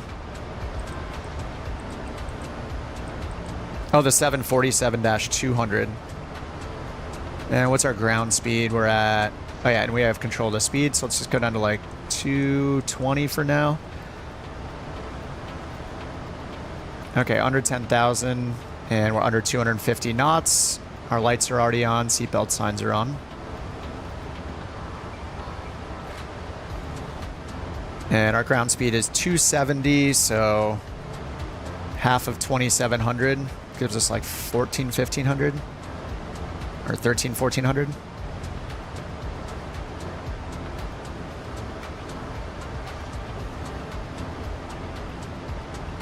And then I'm just going to preemptively go in here and put miles at the top. And then we'll have this white line drawn. So once we get past miles, we'll see the curve like this previewed. And then we can just go ahead and hit execute and then switch to LNAV. We're just on that track right now, on that 143 track. So we could sync our heading. I guess we'll just stay in LNAV mode. It's holding our track for us.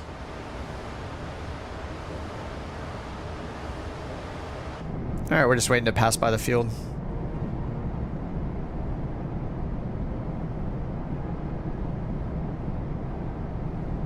You'd love a 757. And they're going to do a 747. Yeah, I wish they would make like a 757 instead, right? Because like we already have a 747. We have the Salty 747, the Asobo 747. But I don't know, I'm sure they've done their research. They probably know what people want.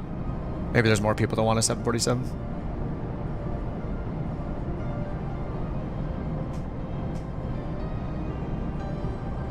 Oh, Bluebird's working on a 757. All right, 8,000 feet.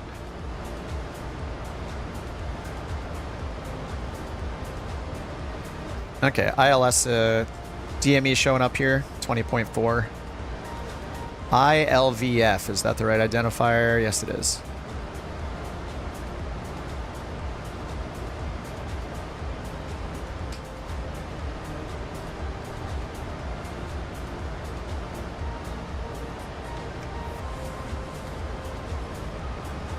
All right, 7,000 feet, almost. So we just have 3,600 in for now, and then just, 3,600 we can do for the, yeah, 3,600 for the minimum safe altitude. And then we'll turn ourselves around and get down to 2,200 by jacket. And so we got 2,200 right here. So if we're on profile, we can switch to LNAV once we turn around. Maybe I'll just manually do it.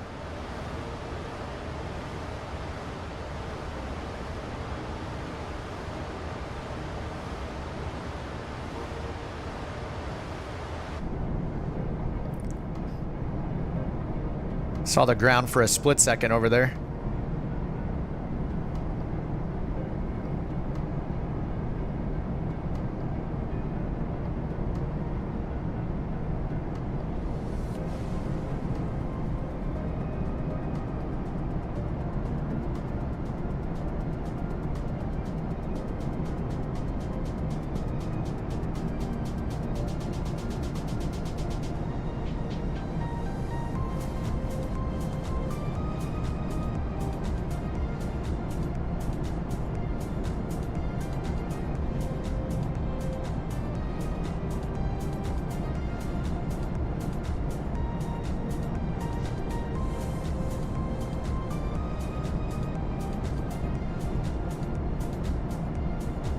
I saw the ground for a split second. This is very soupy. All right, we're at 5,000. 1,400 until we level off at 3,600 feet. All right, I'm gonna pull my speed down to 200. Still got the DME. It's at 19.9.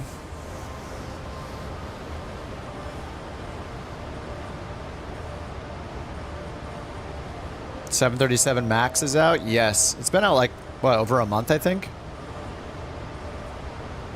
All right, it was 1,000 to go.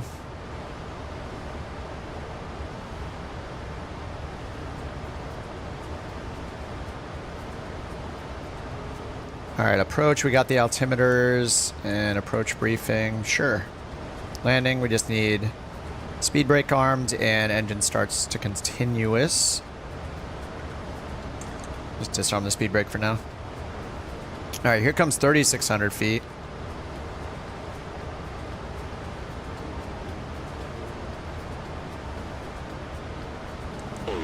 Wind 265 and 8. Visibility 10. Light thunderstorms. Light thunderstorms. 400.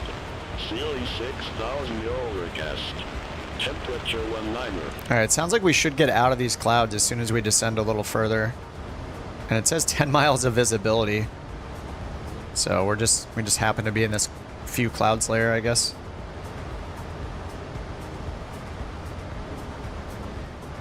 All right, let's go ahead and do heading select, and we'll just make our way towards the final approach course. Let's just go ahead and go direct miles. So let's go down here, execute that, and put on LNAV. And let's put on VNAV.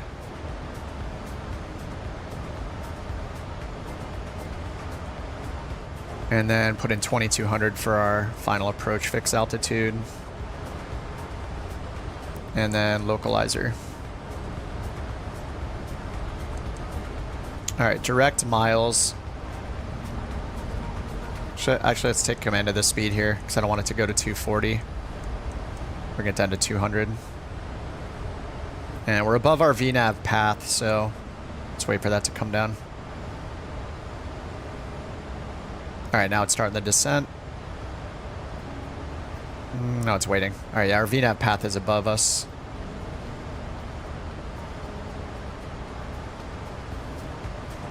All right, then we got our 10 mile and our 5 mile ring.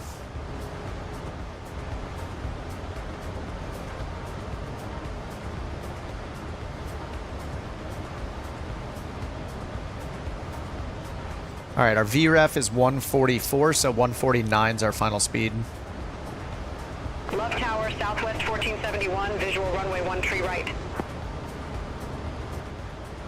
What a view. Southwest 1471, Love Wow. Tower, wind 265 at 8, runway 13 right, cleared to land.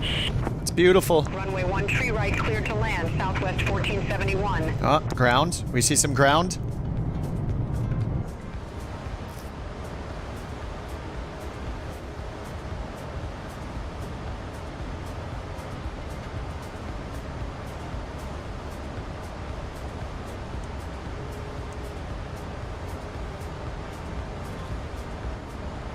All right, once we make the right turn, we're going to get our flaps down to 5.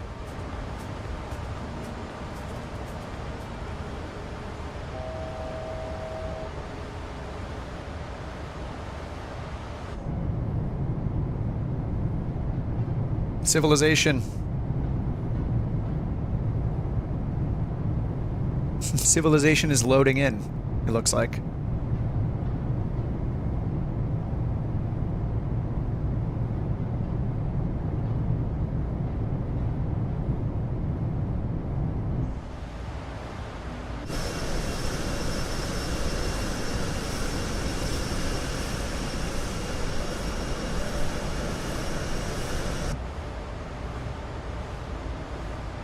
What airport are we flying over right now? HQZ?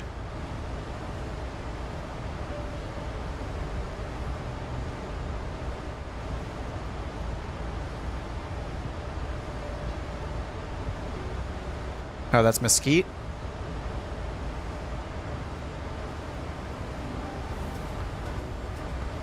Alright, Vorlok is on. We're just waiting to make this right turn. Yeah, we're pretty far away from the field. I should have just vectored us way closer and got down to 2200 instead of going all the way around to the initial approach fix.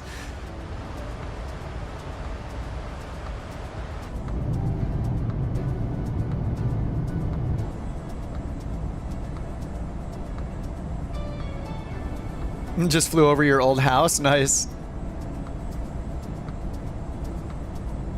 Tucson says, I flew into Dallas a few weeks ago. One of the best airport experiences I've ever had. Nice. Yeah, most recently I've just been out of LAX and Seattle. Neither of which are great. Seattle is... I hate flying into... I don't know. Seattle is just... Yeah, I don't like it. I think I might like LAX better than I like Seattle.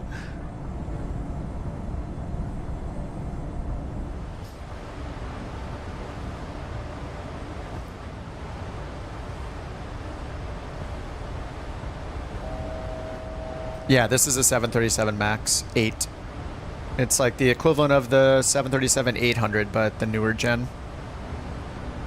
Love is great, not too big, not too small. I feel like I need to fly in and out of like Burbank and Long Beach more often. I never really looked there. Like everything's pretty much cheaper if you go to LAX. So yeah, I'm usually flying out of LAX, but I would much rather fly out of like Long Beach or Burbank.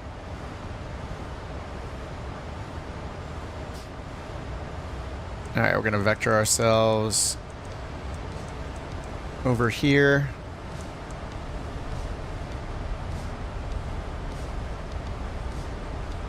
All right, let's get flaps 5. And we'll pull our speed down to the flaps 5 speed.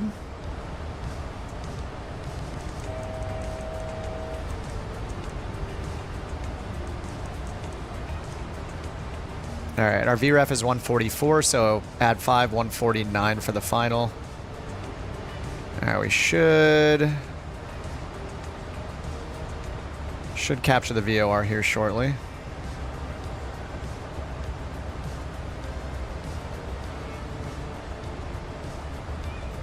Hey Zach, how's it going? Ryan says I can't get the SimBrief in-game panel working. Make sure it's in your community folder. And earlier somebody said that was it Brian? I forget. Somebody said they had to update Flow for some reason. If you own the Flow plugin, try updating it. They said updating it somehow made their SimBrief work. I don't know. Seems like a very weird conflict, but that's what was reported today. All right, let's hit approach. There's VOR capture. All right, let's sync the heading to 313. All right, we're about to get to the 10-mile ring. We already got flaps 5. And we got our speed set to the 5 detent here. Or the 5 bug. Oh, Brian says the Flow patch notes specifically say it's for an upcoming Navigraph product release. Oh, wow. Well, what's weird is that mine works, and I don't think I have an upgrade from Flow from the marketplace, and mine works fine. So I don't know. It's weird. All right, here's the 10-mile ring. Oh, we're gonna fly right over the city, aren't we? I just realized we're gonna fly right over.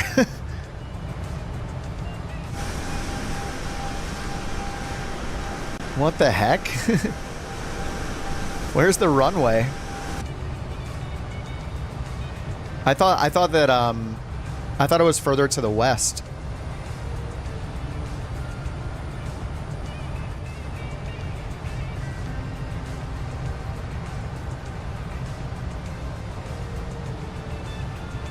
All right, 7.5 DME.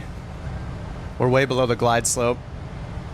North side of Dallas. All right, there's the runway approach lights right there.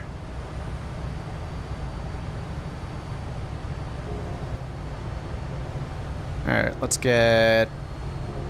Oh, we'll wait a minute for our gear. Almost at the 5-mile ring, though. I'll just do it now so we can look out the window. Gear down and flaps 15, and then we'll bring the speed bug down to flaps 15 speed.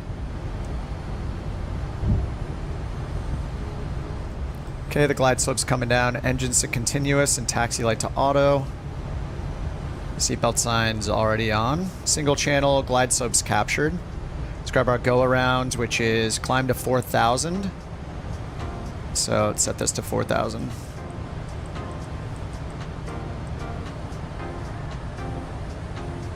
All right, flaps 30 and VREF plus 5 is 149. All right, that's all set.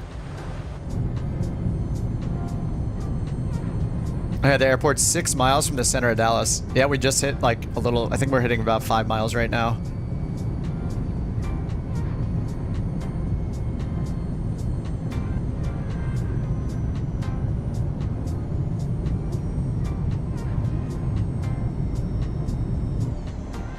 All right, speed brake is arms. Flaps are 30. Auto brake set to 3, 1000 AGL. And we got the field in sight. And we got VREF plus 5 set. Our go around altitude is set. Lights are good. All right, we're at 46 or so on our thrust. So let's pull it to around there, and then we'll disconnect the autopilot, disconnect the auto throttle, and clear the warning. Traffic, traffic. All right, we got 10 knots from the front right. 300.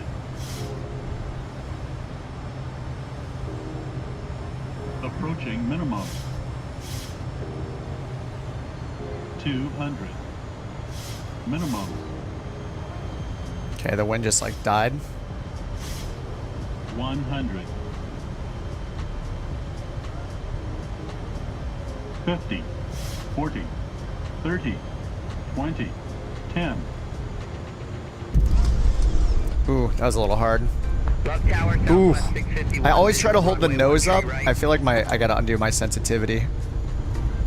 Southwest 651, Love Tower, wind 265 at 8, runway 13 right, cleared to land. Man, those auto brakes. Runway 13 right, cleared to land, Southwest 651. All right, auto brakes are off. Speed brake Couch disarmed. 323, exit left at Bravo. Exit Exit left. at Bravo, couch 323.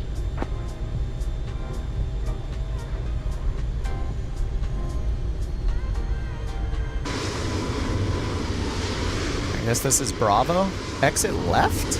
Isn't the terminal back there? Yeah, we're gonna exit right. I don't want to turn around and then have to cross the runway again.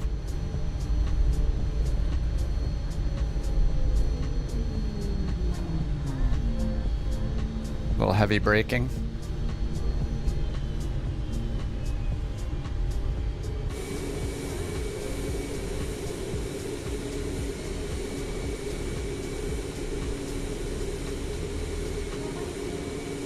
Couch tree 23, contact ground 121.75. Ground 121.75, couch 323. Whoa. Have a good Oh, one. yeah. Perfect time for the bug. Alt enter. I can't wait for this bug to be gone. It's so annoying. All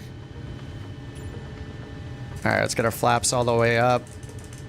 And then let's get our lights. Landing lights off, runway turn off lights off. Taxi light is on, and engine starters, and then strobe to steady. Strobe's off.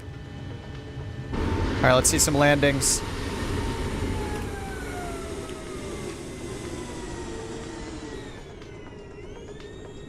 Lake pilot's coming in right now. I don't know what he's in. It's not showing his plane type. Oh. There he goes.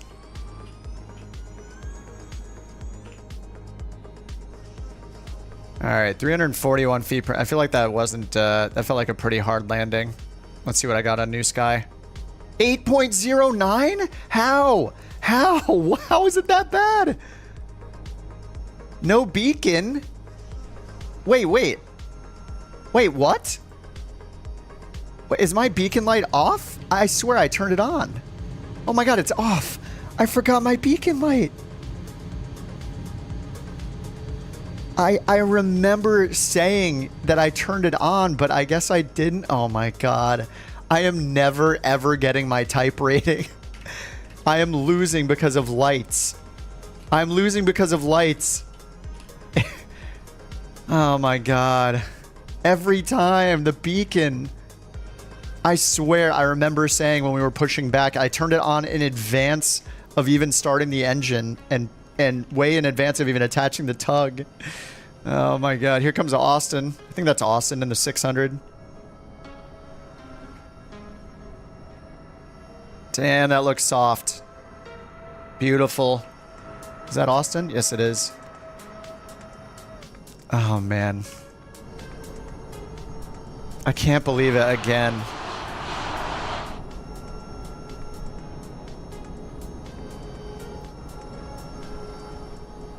Who's landed already? Qubits is over here landed. Is that the 800 or the 900? That's the 800. Everybody else has already landed because I took the longest route around. There's Raccoon and Brian. There's Luke over there in the 319. So Jewel is coming in the A380. And here comes Shooter in the 320 Neo. Got some AI traffic taking off. Watch it just go boop, and pop straight into the air. Oh no, it just landed. Didn't it just land? Whoa. High speed taxi.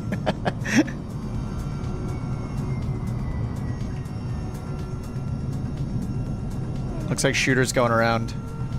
Southwest 651, gate 4 taxi via Bravo, Charlie, Delta, Quebec. All right, Jules at 4,000 feet over here. Charlie, Delta, Quebec, Southwest 651. So let's taxi while he's coming in. We got to watch the 380 land though. Whoa.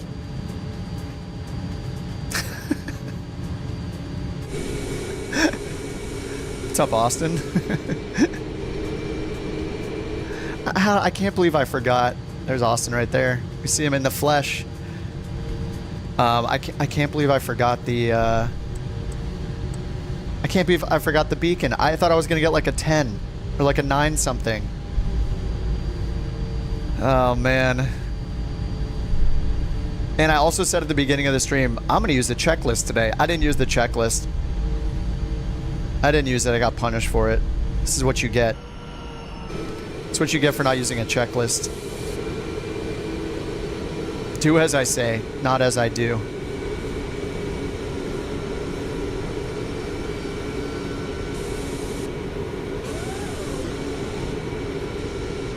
There we go. That's what we're looking for. It's still like pulling me to the right slightly.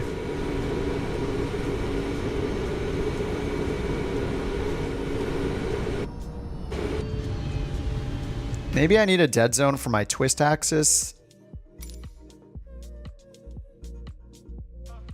Oh no, you forgot to start New Sky.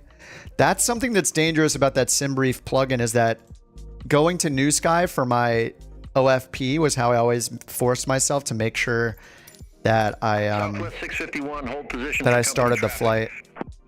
Hold position, Southwest 651. I don't know. I don't think my Z-axis needs a dead zone, but I'll set one.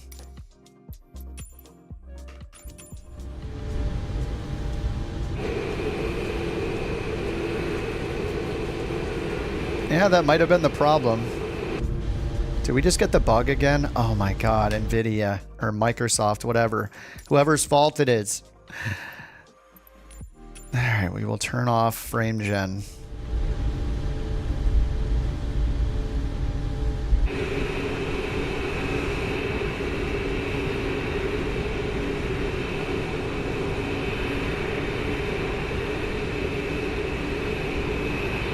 Just got in a flight sim, it looked intimidating.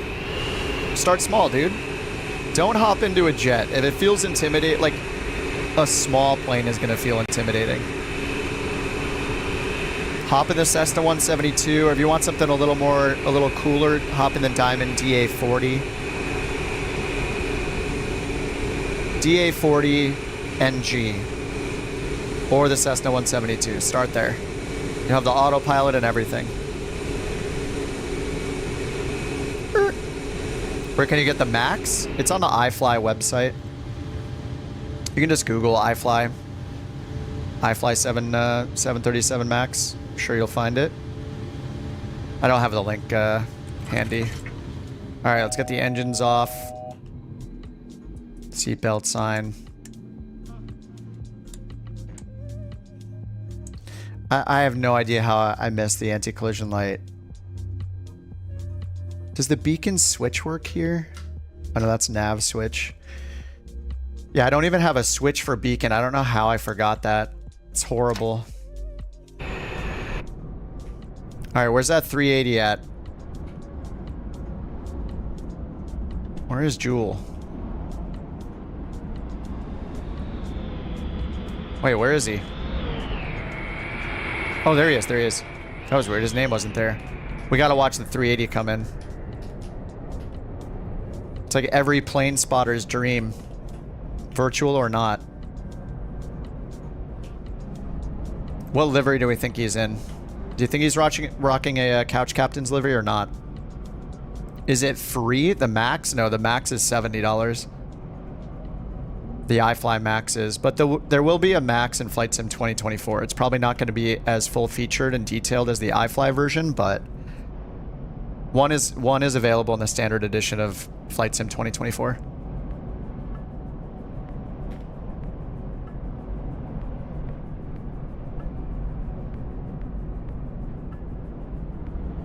All aircraft be advised, information uniform now current, altimeter 29er 79er.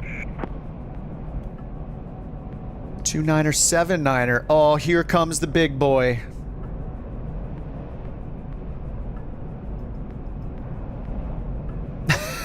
It's like lagging a little bit. Alright, well, I don't think it's a couch captain's livery. We can't quite tell yet, though. I hope it's the Orca livery when it loads in. I just don't think it's loaded in yet. Probably hasn't loaded in the livery.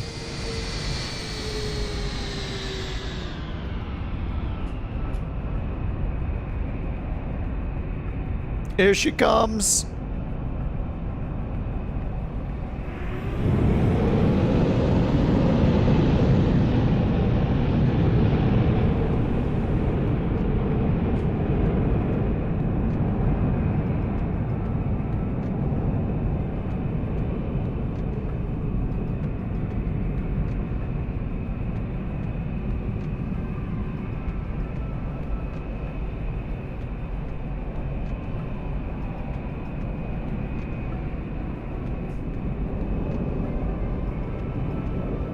The gate that Delta's at right there is the gate you flew into real life. Nice. Yeah, they have, I think, accurate gate positions. They're accurate real-world flights. It looks like he's in an EasyJet livery. I have no idea. It's orange on the bottom.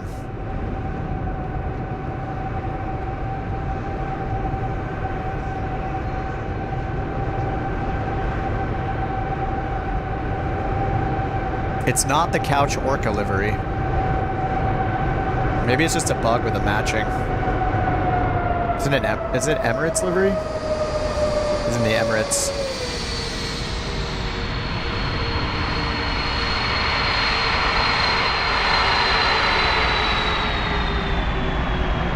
That's a big, big bird.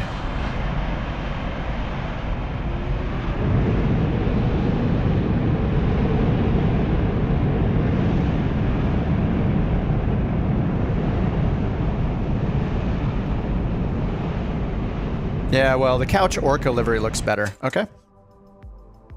Oh, it's a multicolored couch for you. What? Yeah, something is wrong with my model matching. Yeah, I would guess he'd be in a couch livery. He usually rocks a couch.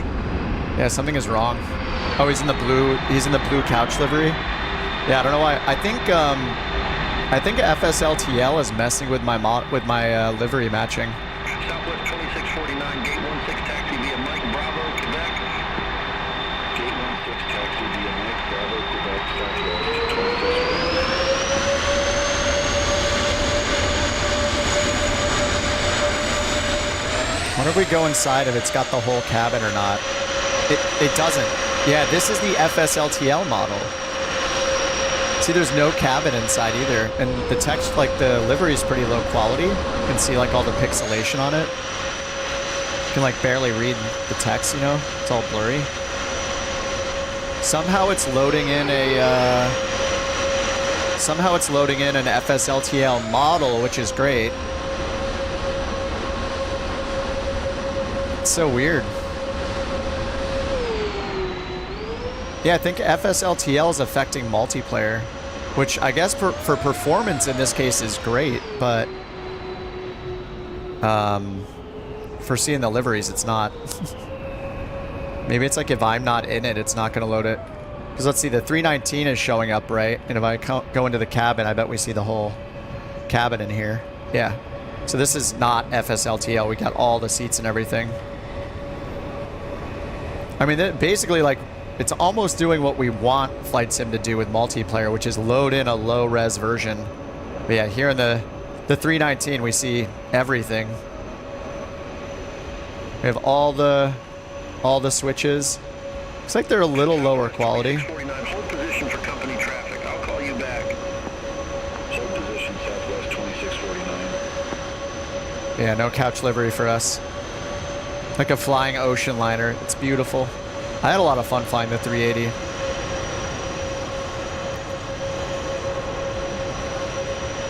Where should you fly in the 380? You can fly anywhere you want. Just make sure you have like 9,000 to 10,000 feet of runway and you'll be good. We flew into some smaller, unrealistic airports over the weekend, and it was pretty fun. So totally up to you. Or you can, look up. You can go to. I use that Where to Fly website pretty often. Wheretofly.today. I have that linked in the video description too. But yeah, I use that all the time. It's a great way to find somewhere to fly.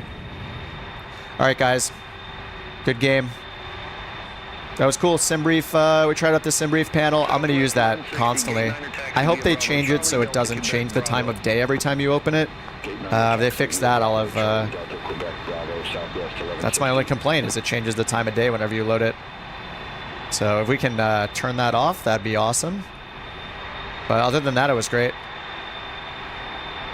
Use Kayak to plan your flight sim flights. Nice.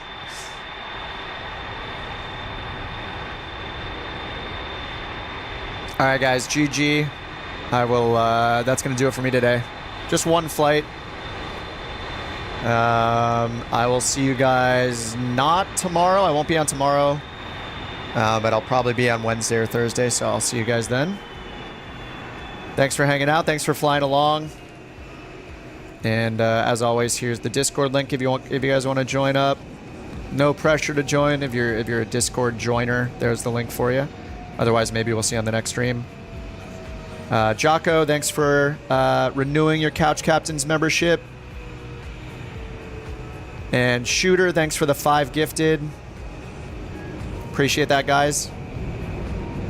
And I'll see you guys on the next one. Okay, bye-bye. Have a good night, and hope you can have a good, relatively calm day tomorrow. Nothing at all is happening tomorrow in the United States, but try to be chill, be cozy. All right, guys. See you in a couple days. Bye-bye.